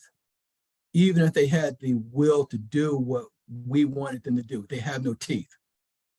One of the other things that we need to recognize about the international community, namely the International Court of Justice, is they have no ability whatsoever to even impose upon the United States, because the United States can unilaterally do what they have done with other conventions, which is to withdraw from them. And so you take the Durban Declaration, and even if the United Nations PFAB sent an advisory letter to the State Department and said, we want you to recognize the Durban Declaration, it still takes a ratification by the United States Senate. And that won't happen if it were to happen today, since we know the political makeup of the United States Senate. It's just not going to happen. But even if it was a Democratic Senate, it's still not going to happen, because we've had a Democratic Senate for years, and the Durban Declaration has not been ratified by the United States. And so, in conclusion, let us not be under any illusion as to what we need to do and the steps that need to be taken so that either white patriarchal America and other colonizers, keep in mind that the United States and the French have assassinated more of our leaders than we ever care to count. And when they do so in the name of a government, it's fine. But when we as individuals or as the collective take the same violent action, then we are deemed dissidents and criminals. We can't forget our brothers and sisters who have fought and died in this struggle. We remember our RNA 11. We remember those like Bobby Seale and Huey Newton. They have died for the cause, and we have to remember that we must continue in the struggle. And I always end all my signatory emails with what my uncle, Dr. Imari Obadele, used to always sign: in the struggle. With that, I yield back over to Dr. Nguyen to introduce our second respondent, Nkechi Tafai. Thank you so very much. And of course, it's incredible that this is an introduction. There's so many different layers that we have to interrogate. And it's going to take time, but it means that we have to organize our people. It was Dr. Obadele who said, when did we consent? Yes, when? When did we consent? He points out that as soon as the United States government came into existence, it was a declared war against all African people. How can you say that slavery is legal from 1776 to 1805 and not understand that as being a war against Africa and all African people? How can you understand it not be so? That was war declared on all African people in the very time when they signed their signatures to the Declaration. It was equally a declaration against war. Now, of course, it goes back to what Suipe had said earlier in terms of the statement he said about, deceit, the hiding of deceit. So Amical Cabral reminds us that the oppressor has to either commit genocide or cultural genocide. He says The oppressor has to do one or the other. If he intends to exploit and to extrapolate labor and even land from those who they have conquered, they have to commit genocide or cultural genocide, which is another word for ethnocide. Lampkin had ethnocide in the definition, but the United Nations body didn't accept it. Just because it wasn't written doesn't mean it doesn't exist. It just means they didn't accept it. We have with us the distinguished lawyer, activist, my dear friend, Nkechi Tiafa, who has joined us, and it would not be appropriate to have this question asked of a respondent and she not be given an opportunity to respond. Nkechi. With all due response to all the brilliance that's gone on, I was not prepared. I came here to learn, and I have been learning and just smiling. It's just so very nostalgic, as someone who sat at the feet, Brother Maynard Henry, of your uncle, your great uncle, Brother Imari Obadele. And it's just so nostalgic listening to Brother Sifiwe, because it sounds like Brother Imari reincarnated.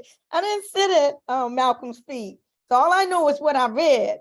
But you know, the brilliance that, and you know, it's not like I didn't try to question him and tear some things apart. I was sticking to my genocide. I mean, you know, back when William Patterson, W.B. Du Bois, Mary Church Terrell, and Paul Robeson and them sent that petition, we charged genocide. The U.S. had not ratified the Genocide Convention at that time. That's more in what we call the more recent, I guess you could say, history. So I wasn't ready to abandon that. I'm still not abandon it. And I don't think you're asking me to abandon either. I believe in this multifaceted approach. There are many different ways, and we should use all of the different vehicles at our disposal to seek to deal with this beast that we are dealing with. As I said, I'm in 100%. I would like, Brother Speedway, to extend your analysis, for you to extend it a little bit, to just take a look at, because the Geneva Convention, POW briefs, and at that point when Brother Imari put forth those briefs for our political prisoners and prisoners of war, he was specifically talking about people who have been captured combatants by the enemy, and not with the whole analysis that you brought forth. But many of them did file those briefs, and one of those brothers, Brother Masai Hosi, every time he sees me, he calls me his lawyer. I said, "Why are you calling me your lawyer?" Because he said, because Brother Imari told him back then when he was in prison that I was the lawyer for those cases. And I definitely, Brother Maynard, was not. But it gave them hope, thinking that all of this could actually be actualized. So I want you to look at those briefs, because the prisoners, the folk who are out there are asking for results, but also look at the case of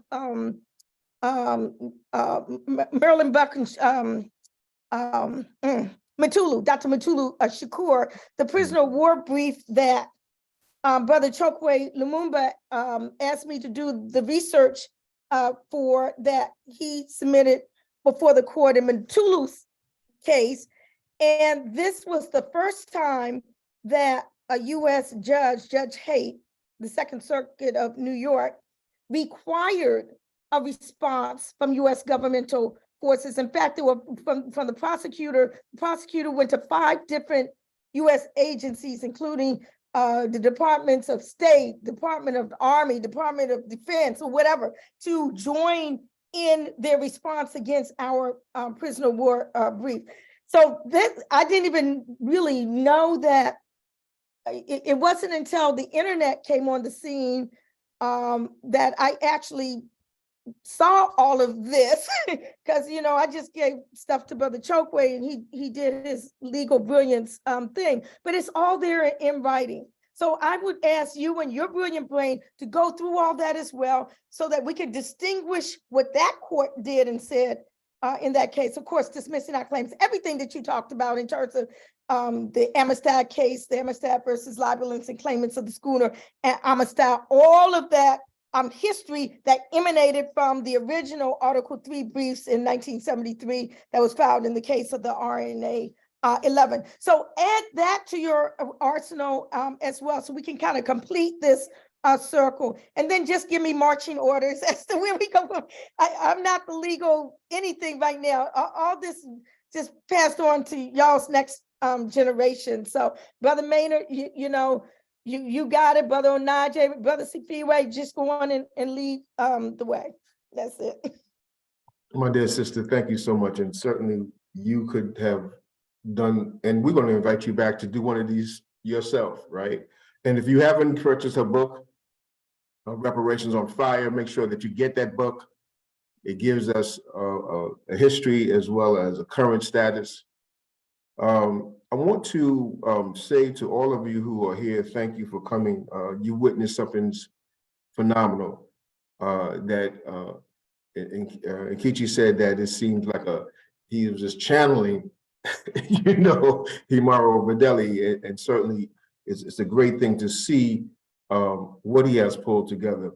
I'm going to invite you to ask questions, but before you do that, you have to put your name in the chat so we can record your attendance. We had sent this out to various people in different places, so we don't know really who's here. I mean, I can see your name, but I'm asking everyone to put their name in the chats as in terms of presenter, you're present, so we know that you're here, and also your email so we can get back in touch with you, right? That's the first thing we're going to ask you to do. The second thing we're going to ask you to do is consider this. And COBRA has defined at minimum five injury areas. And the first one, in fact, is peoplehood and nationhood as our first injury area. For different reasons, even though I served as the chair of the peoplehood nationhood chair when we were on the litigation committee many years ago, we have not, in fact, created a commission. Right, so I am going to write up the request to actually create a national nationhood and peoplehood commission so we can gather around this work. So it's not just a presentation, it's not just a series, but in fact, it is a substantial work of what we say in COBRA is our injury area. If there's an injury, there must be a response. There must be a repair. What is that repair? That repair is us first dealing with internalized reparations that we do for each other, created in our relationships. So by you putting your name on the chat in terms of your presence, do indicate if you want to be a part of this this new commission, which I am calling for. So those are two things I'm asking you. And before anyone, I will recognize hands, but you have to put your name in the chat so I know that you're here. Free to land. Free to land. Before we turn it back over to Brother Sifway and to opening up questions, Nkechi has, as she said, has sat at the feet of Dr. Imari. She's got a lot of energy, just like Dr. Imari, in the sense that I don't think the man ever slept, because he will work you 23 hours out of a 24-hour day. But I will also say this, and I would like General Rashid, to invite him to, just say a brief set of words, because he was a comrade of Imari and Malcolm, and he sat and participated and knows them very well. I only got to meet Malcolm once, and I was a young boy at the age of 3. And he ran through the house with Imari and Angela Davis and a couple others.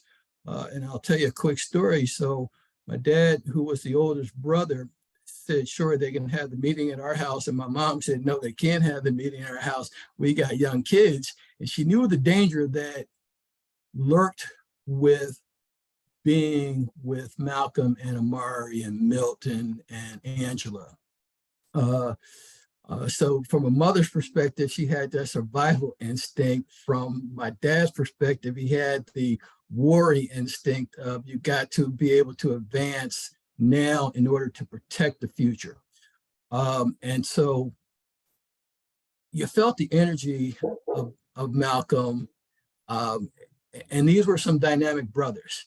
But I invite General Rashid just to give a brief, quick commentary, if he would, on just his interactions with the New African Independence Movement and his relationship with Imari and other comrades. You have the floor, if you would, General Rashid.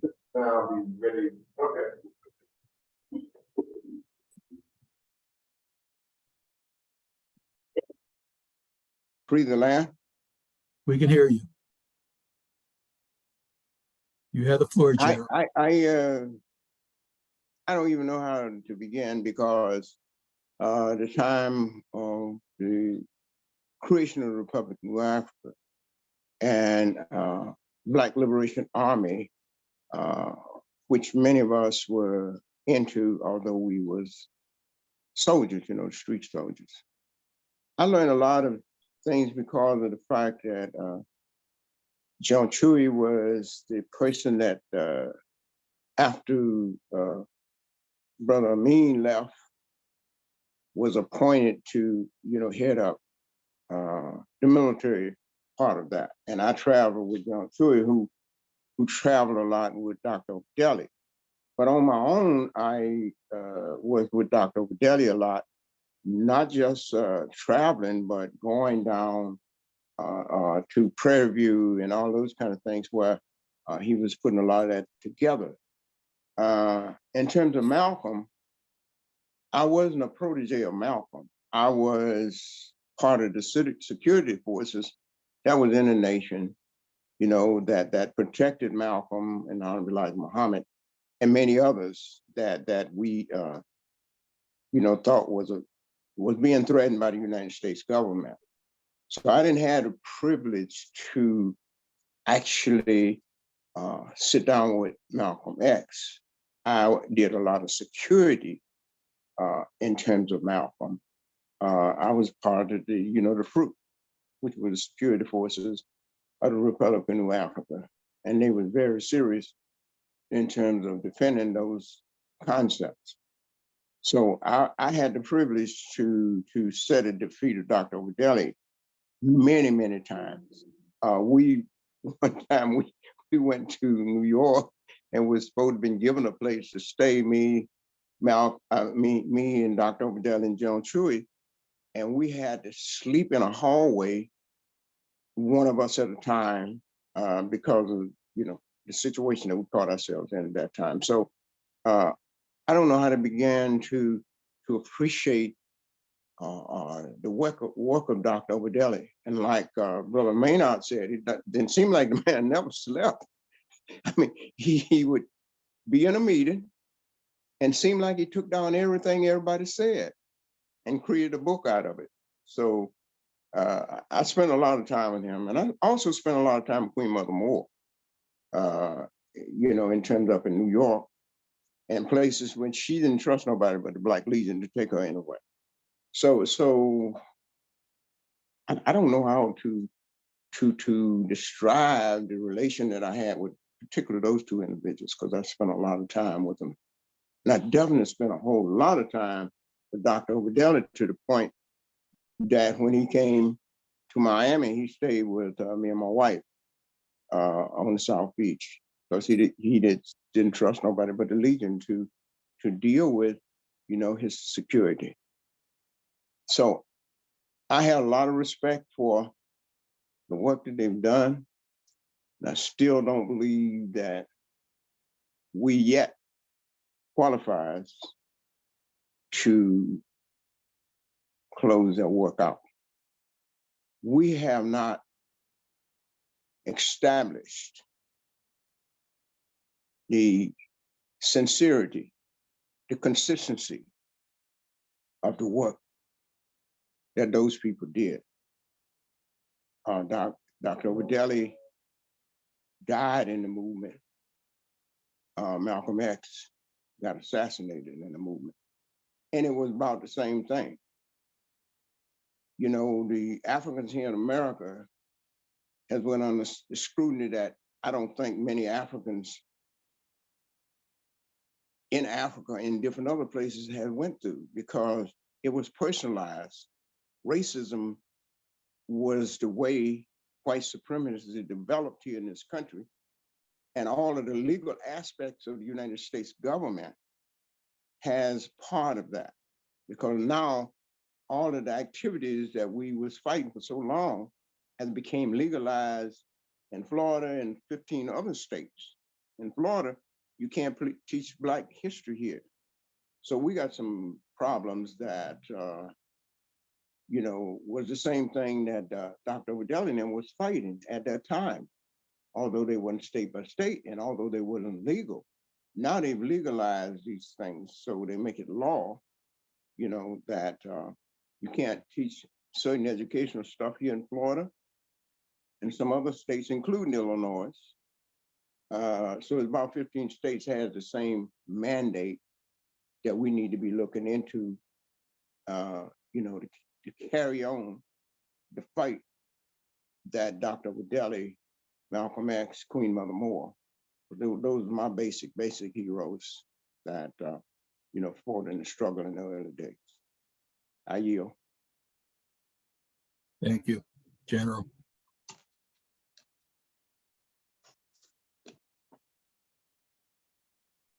I'd like to just to announce that this was scheduled 2-hour webinar, and I just wanted just to make note of it.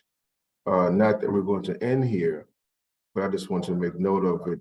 It's a 2-hour, but of course, it's so much to be said.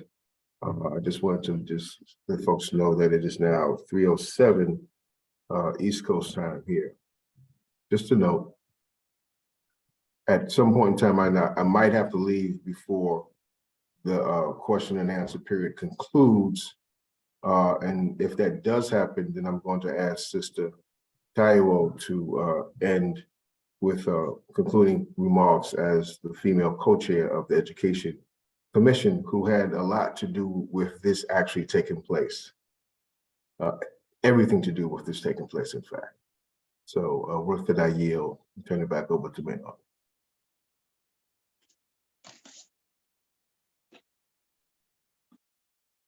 If the floor is open to questions, we are take questions from anyone. And I would also like to say that we need you to put your name in the chat so we know that you're here. A question does imply responsibility. So we're asking that you put your name in the chat. So if they put their name in the chat, Maynard, then they can be recognized. I'd like to ask if Brother Baba Akinyele Umoja can come to the stage and speak, who is one of the great theorists in the New African Independence Movement. And just as I sat at the feet of Imari Obadele politically and Chokwe Lumumba legally, he also sat at the feet of, and not just sat at the feet, worked very closely with Brother Chokwe Lumumba with respect to New African Independence Movement. So I don't know if there's Baba AK, who wrote the book, We Will Shoot Back, Armed Resistance in the Mississippi Freedom Struggle, or something along those lines. So Brother Anaji, if I could call upon Brother Akinyele Umoja. Yes, indeed. I'm honored, and I'd like to say in the name of our mothers, fathers, all our ancestors, I'd like to greet everyone. And I apologize, I missed Brother Maynard's opening, and I heard a lot from Safiwe. Brother, that's very powerful and dynamic information. Keisha, I want to add that I also spent, before even knowing Chokwe, I spent time with Queen Mother Moore, with Baba Imari, and escorted him around. Baba Imari actually wanted to recruit me into the provisional government, but my elders in the African People's Party in the House of Emotion said no, but they didn't want me to. They wanted to keep me working for them full time, and of course I work with my brother Chokwe Lumumba, and in that spirit of Baba Fiwe, I wanted to know, could you elaborate more on how this applies, particularly if it's in the spirit of Baba Imari Obadele and legacy of Baba Imari Obadele? Those of us who are New Africans who aren't seeking to repatriate, but we actually would like to see an independent republic or territory established in the land where our ancestors worked, for hundreds of years, not only during chattel slavery, but even, my family worked as sharecroppers for little compensation after the so-called emancipation. How does this paradigm apply there? Could you elaborate on that? And again, and I just brother Onaji and I forgot the name of the female co-chair, but to salute you all on organizing this as well. And thank you, Nkechi, for giving me this opportunity to give input. All right. Thank you, Baba Akinyele Umoja. It's a great question. I'm honored that you are here. Especially since we're cousins and all. I was about to say, you want to let everybody know you're a Balanta descendant? Yes, sir. Who will be coming to Guinea-Bissau first chance he gets. We're already ready for him. There are several Balanta descendants on this call, but that's another issue. Let me get to your question. So in the beginning, obviously in the beginning of my program, and even the title of this is The Unfinished Business of Malcolm X and Imari Obadele.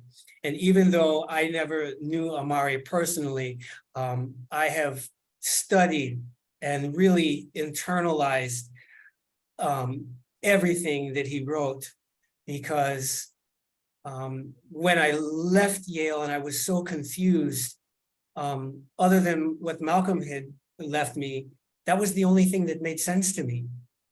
And it was a practical program that made sense, that I could get behind. So I went and traveled around trying to find everybody who had read him and had the same mission and wanted to do the same things.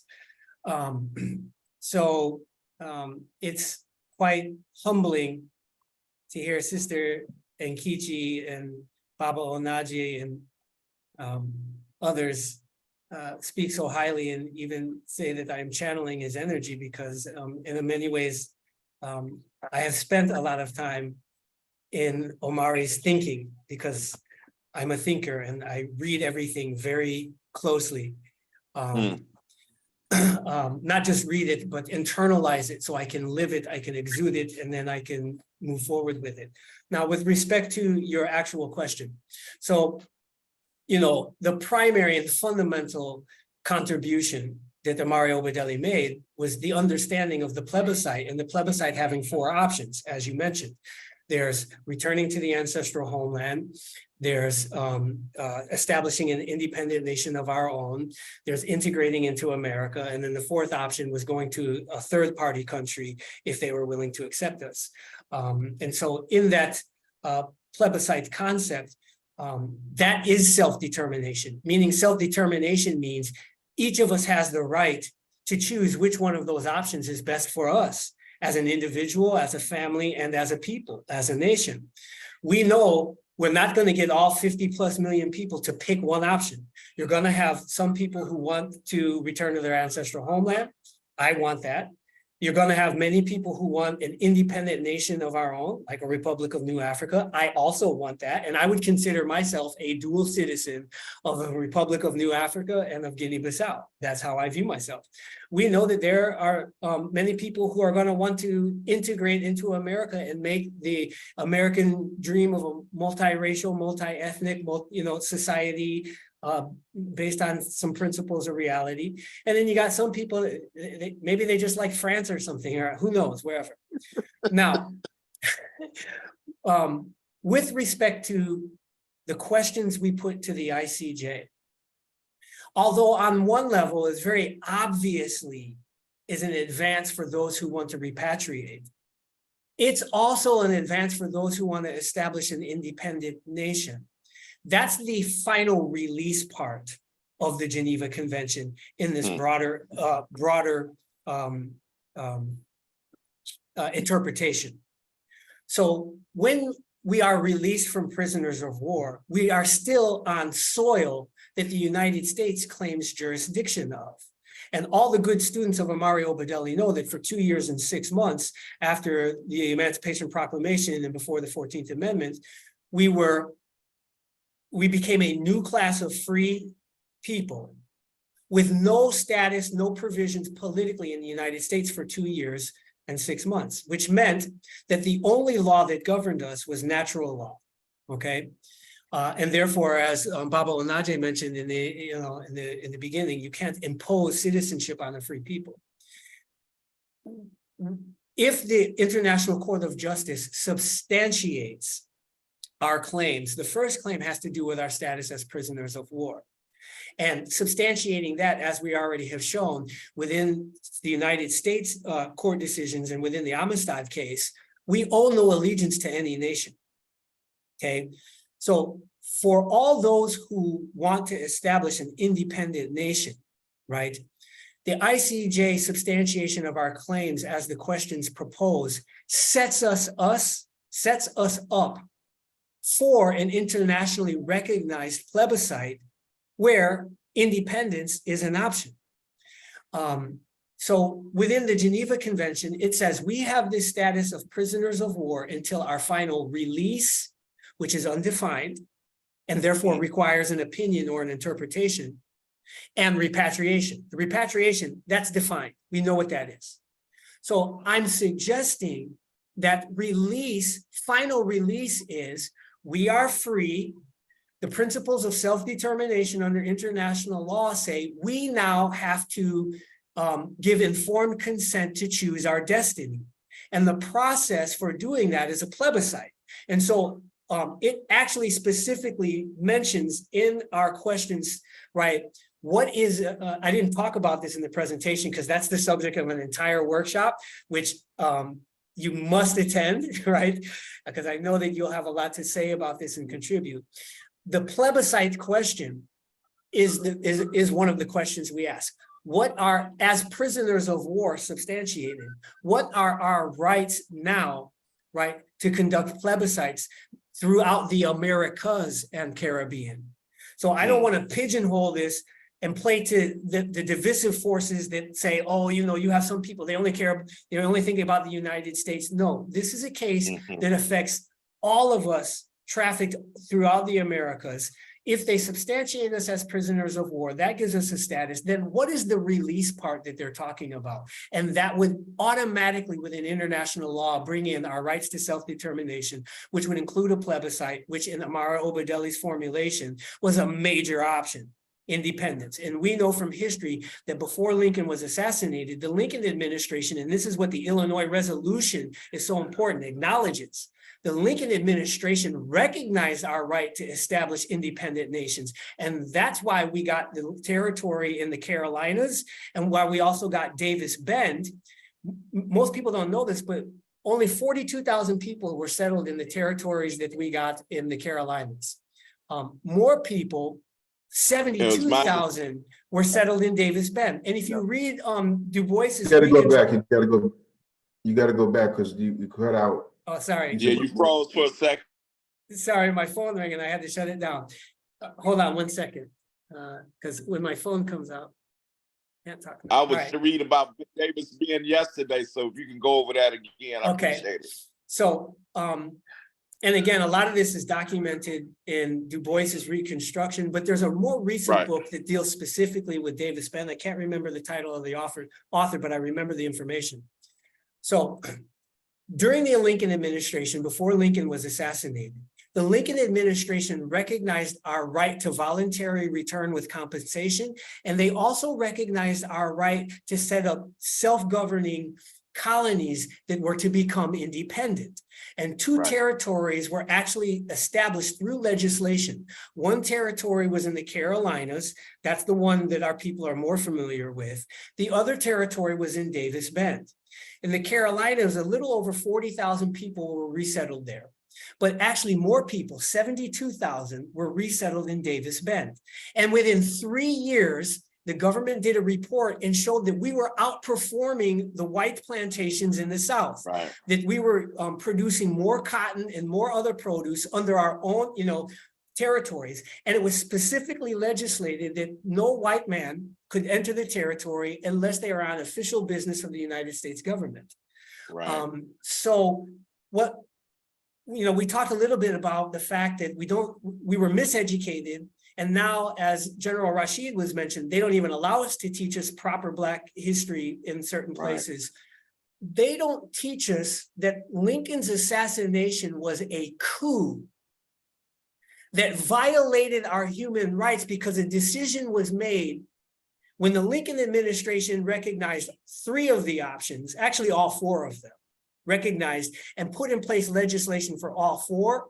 The coup that came in with the next administration limited us just to one option, which was integration, which was a further violation of our rights under international law.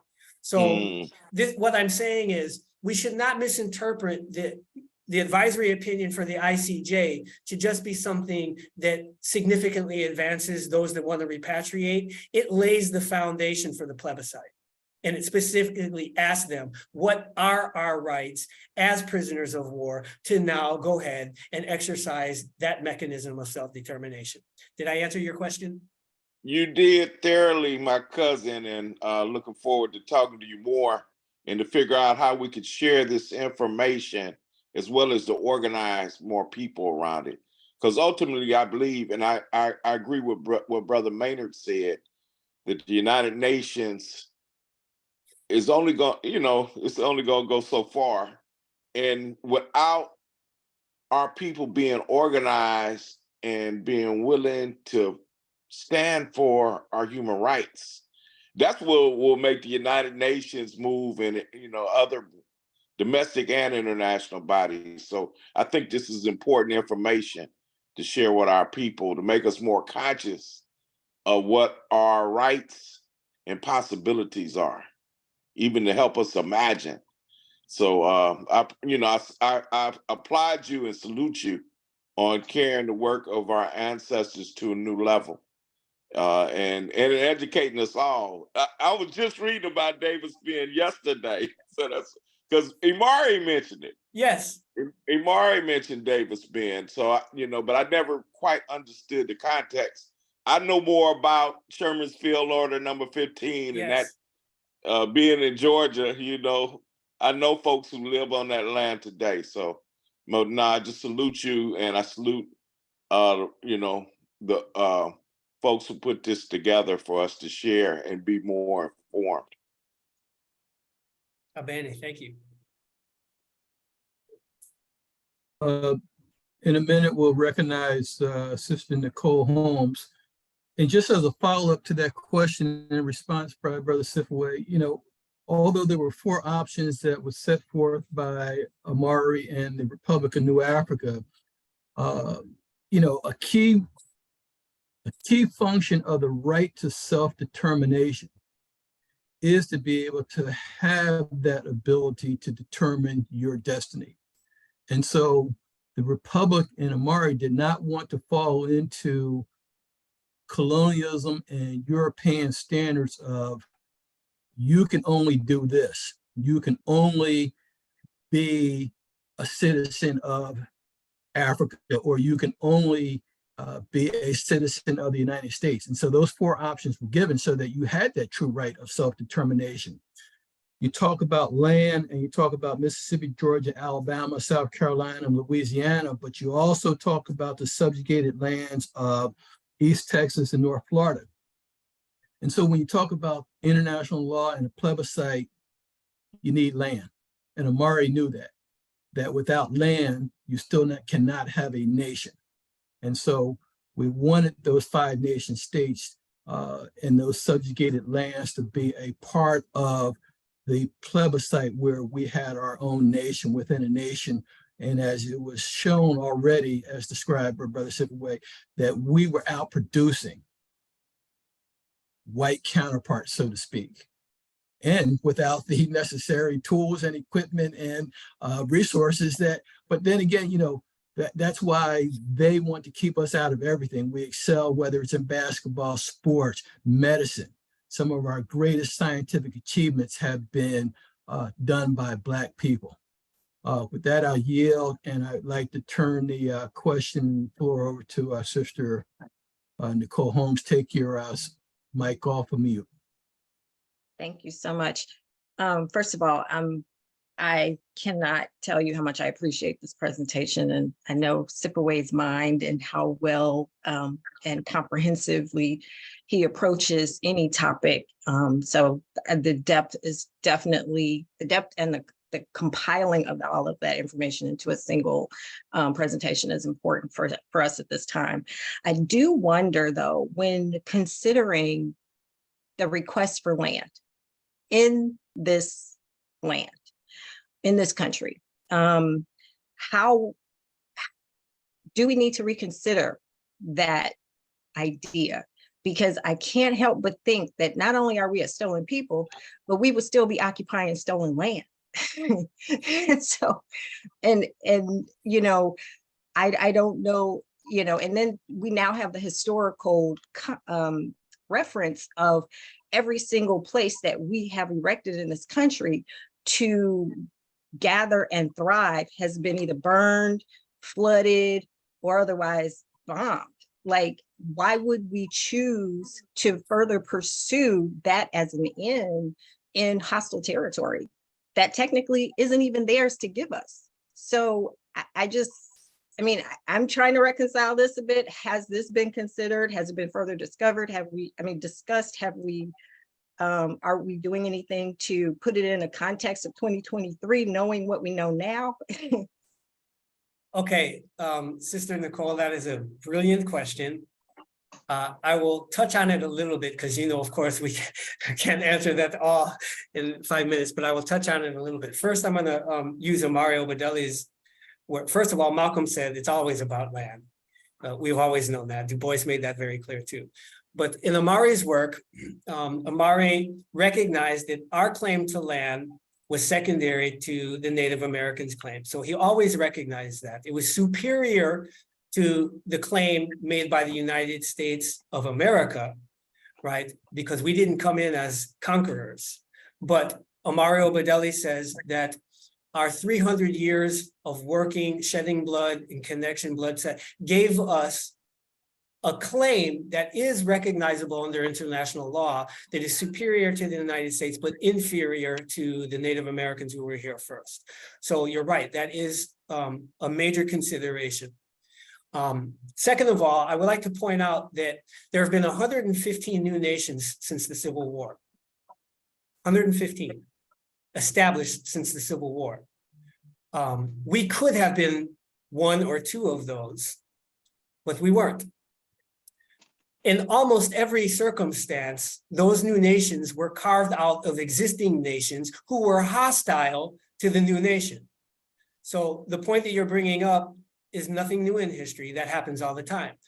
This was supposedly one of the rationales for setting up an international society and a thing called the United Nations in the first place. So that when such issues which would threaten the peace and security of peoples, that there be a way to mitigate it, right, in a peaceful way. That's why the United Nations is literally set up as a peacekeeping entity. Now, Imari Obadele did address this in his work. In one sense, you know, I remember at one point he was talking about this was the reason why we wanted to cultivate friendship with China. And this is also the reason why the land strategically is important, because if you have a port like the Gulf,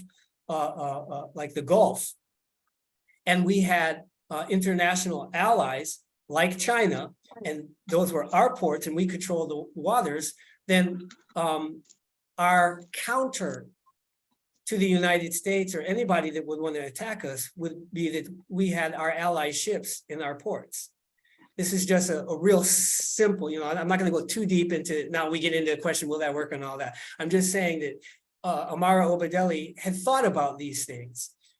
Is why we dispatched, and like Brother Maynard was saying, we were going to different embassies in Washington, D.C. He knew that we didn't have the capacity in his time or at any time in the near future to defend our territories.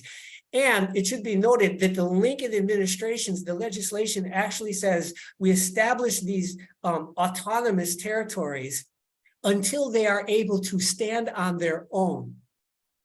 Meaning that even in Lincoln's mind, it would be a day we would be our own independent nations with our own militaries.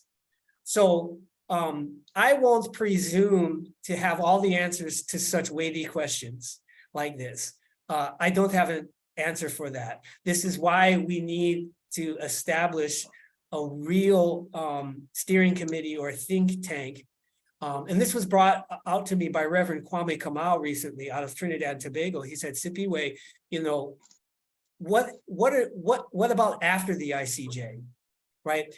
You don't want to be laying the table for the neo-colonial comprador elitists to come in and reap the rewards of the table that you set, which is what has happened in Africa and even happened in our African-American elite with communities with elite capture.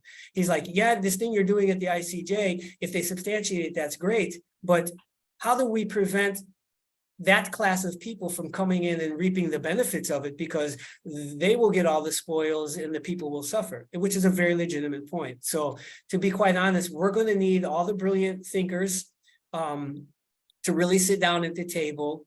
And this is what the move to the ICJ is doing.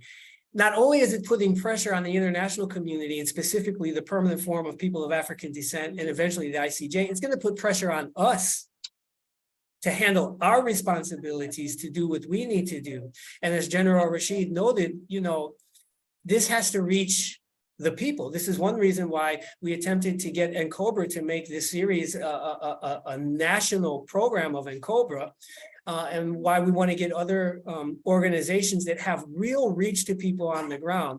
All of that is going to take, we can do all the educating that we want, but as you can see tonight, there were 33 people on the call.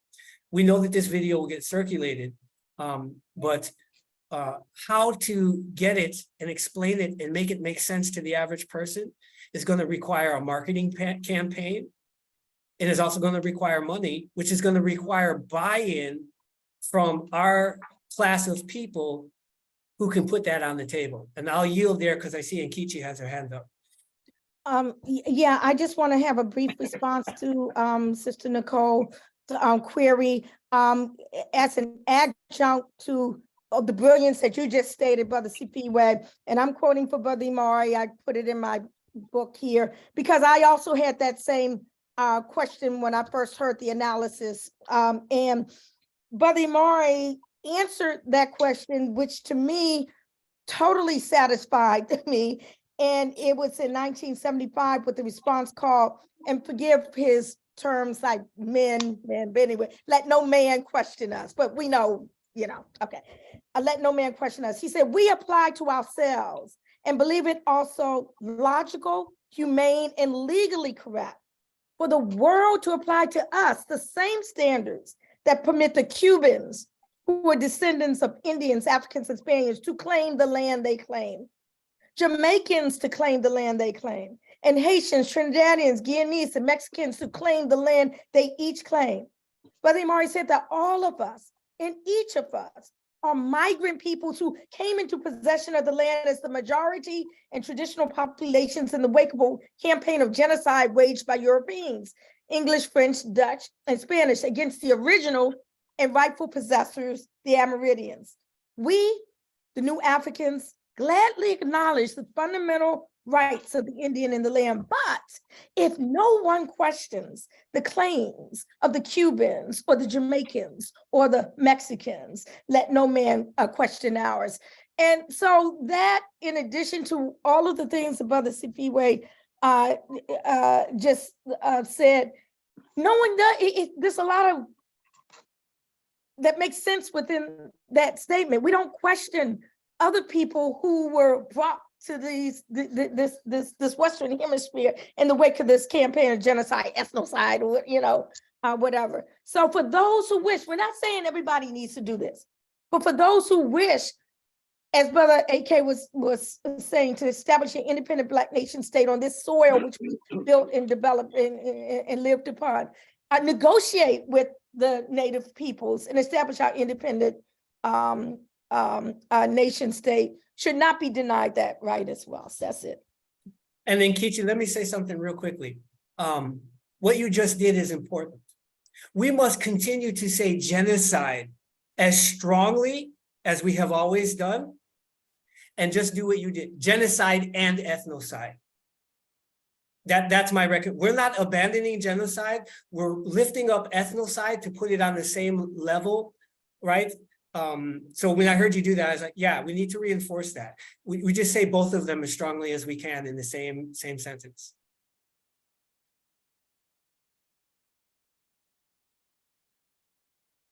One administrative note, we will probably try to end at 3:45 Eastern time, so in about 7 to 8 minutes. So get your questions in if possible before then. Just as a follow-up to what was raised with the question and the responses, be sure to look at Dr. Uncle's note in the chats about the First Asian freedom fighters. Because it also begs the question, who are the indigenous people of this land? Point well taken. A question that has that is too much to explore during this limited time frame, but it's a legitimate question that also has to be ultimately addressed. And if you did not catch something that Brother Sifway said when we were talking about foreign allies, there was a strategic reason why the 5 states were picked, because we did not want to be landlocked. Okay, and so any great nation needs access to the ocean. So the Gulf is very important to that, not only for economic reasons of fishing and things of that sort, but also for a naval force as well. Okay. So I'm going to turn that back over to Dr. Anaj on a comment, and then any other questions, please raise your hand and we will address your questions. Thank you so very much for all of your participations and questions and dialogue. We want to continue this forum. I want to recognize a comment by Akanyele Yamoja, who says that we must also lift up the name of PGRNA founder, Attorney Joan Franklin. Yes. And in that same spirit, I want to raise the name of Urban Davis. Most of you know Ilambe Braff. Many of you had not known or worked with Ilambe, with his co-founder of the Patrice Lumumba Coalition. But Urban Davis was a repatriationist. He took back to Africa all the plans and thinking that Garvey wanted to do in terms of bringing mathematicians, scientists, and teachers to many parts of Africa under the auspices of the Pan-African Skills Project that was launched from 475 Riverside Drive. So we need to return to the source, as Amilcar Cabral says. We need to return to the source of our thinkers, of our revolutionaries who said who we are and what we must be about. So I just wanted to mention Urban Davis's name in this forum. And also I want to give, if there's no other questions, I'd like to turn it over to our distinguished, esteemed female co-chair to say some closing remarks, if there's no other questions.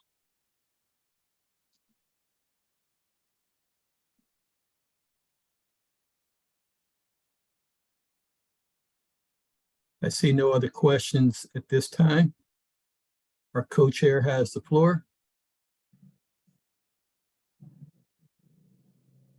So I just want to say this has been a wonderful workshop full of information, and I welcome everyone to come back to the other workshops in the series. we just thank you all for attending, and we look forward to working collectively with you on this issue and all the other topics that the workshop series will cover. We thank you for joining, and we look forward to you all joining us again in the subsequent workshops.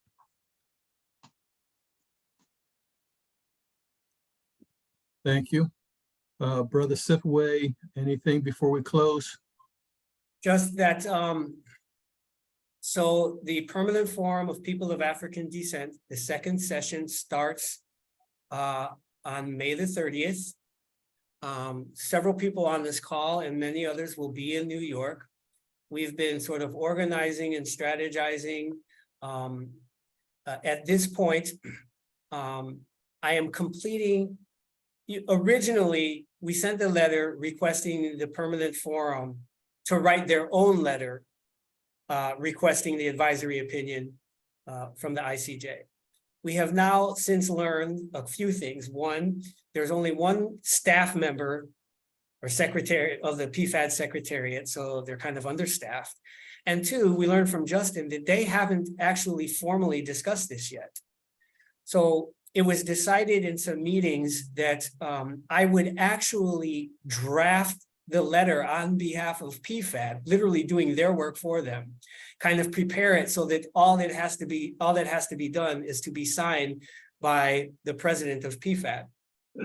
So I'm completing that draft, and we will have it in Maynard's hands, in Baba Onaje's hands, many other people. I see Mama Efia was on the call, if she's still on the call. Many people will have this draft, and our strategy is to go to Justin, who's a member of PFAD, who says that he is our advocate on this, get it to them, so that it will actually, the letter requesting the advisory opinion will actually be signed before the Permanent Forum second session closes on June the 2nd. So within the next 5 or 6 days, we will know how PFAD really is going to respond to this. Are they truly going to be our advocates and our allies at the United Nations, taking the advice from African descendant people and civil society when given clear mandates that fall within their mandates? Are they really going to be our champions and advocates, or is it going to be just another bureaucratic UN organ that we can expect nothing from? This is the first litmus test. Those UN PFAD proceedings are going to be live streamed on the UN web TV. So if you type UN web, you go there, you'll be able to follow all of the sessions. We've done our homework. We know certain meetings that are going to be happening on the side. We know who's who. So we have a well-coordinated lobbying effort to get it done. And we will be making updates and posts one way or another, whether it's good, bad, or ugly. What happens, we'll be letting our people know. So stay tuned. And that's it for me. I yield. With that note, we will close our session, and thank you everyone for attending. Free the land. By any means.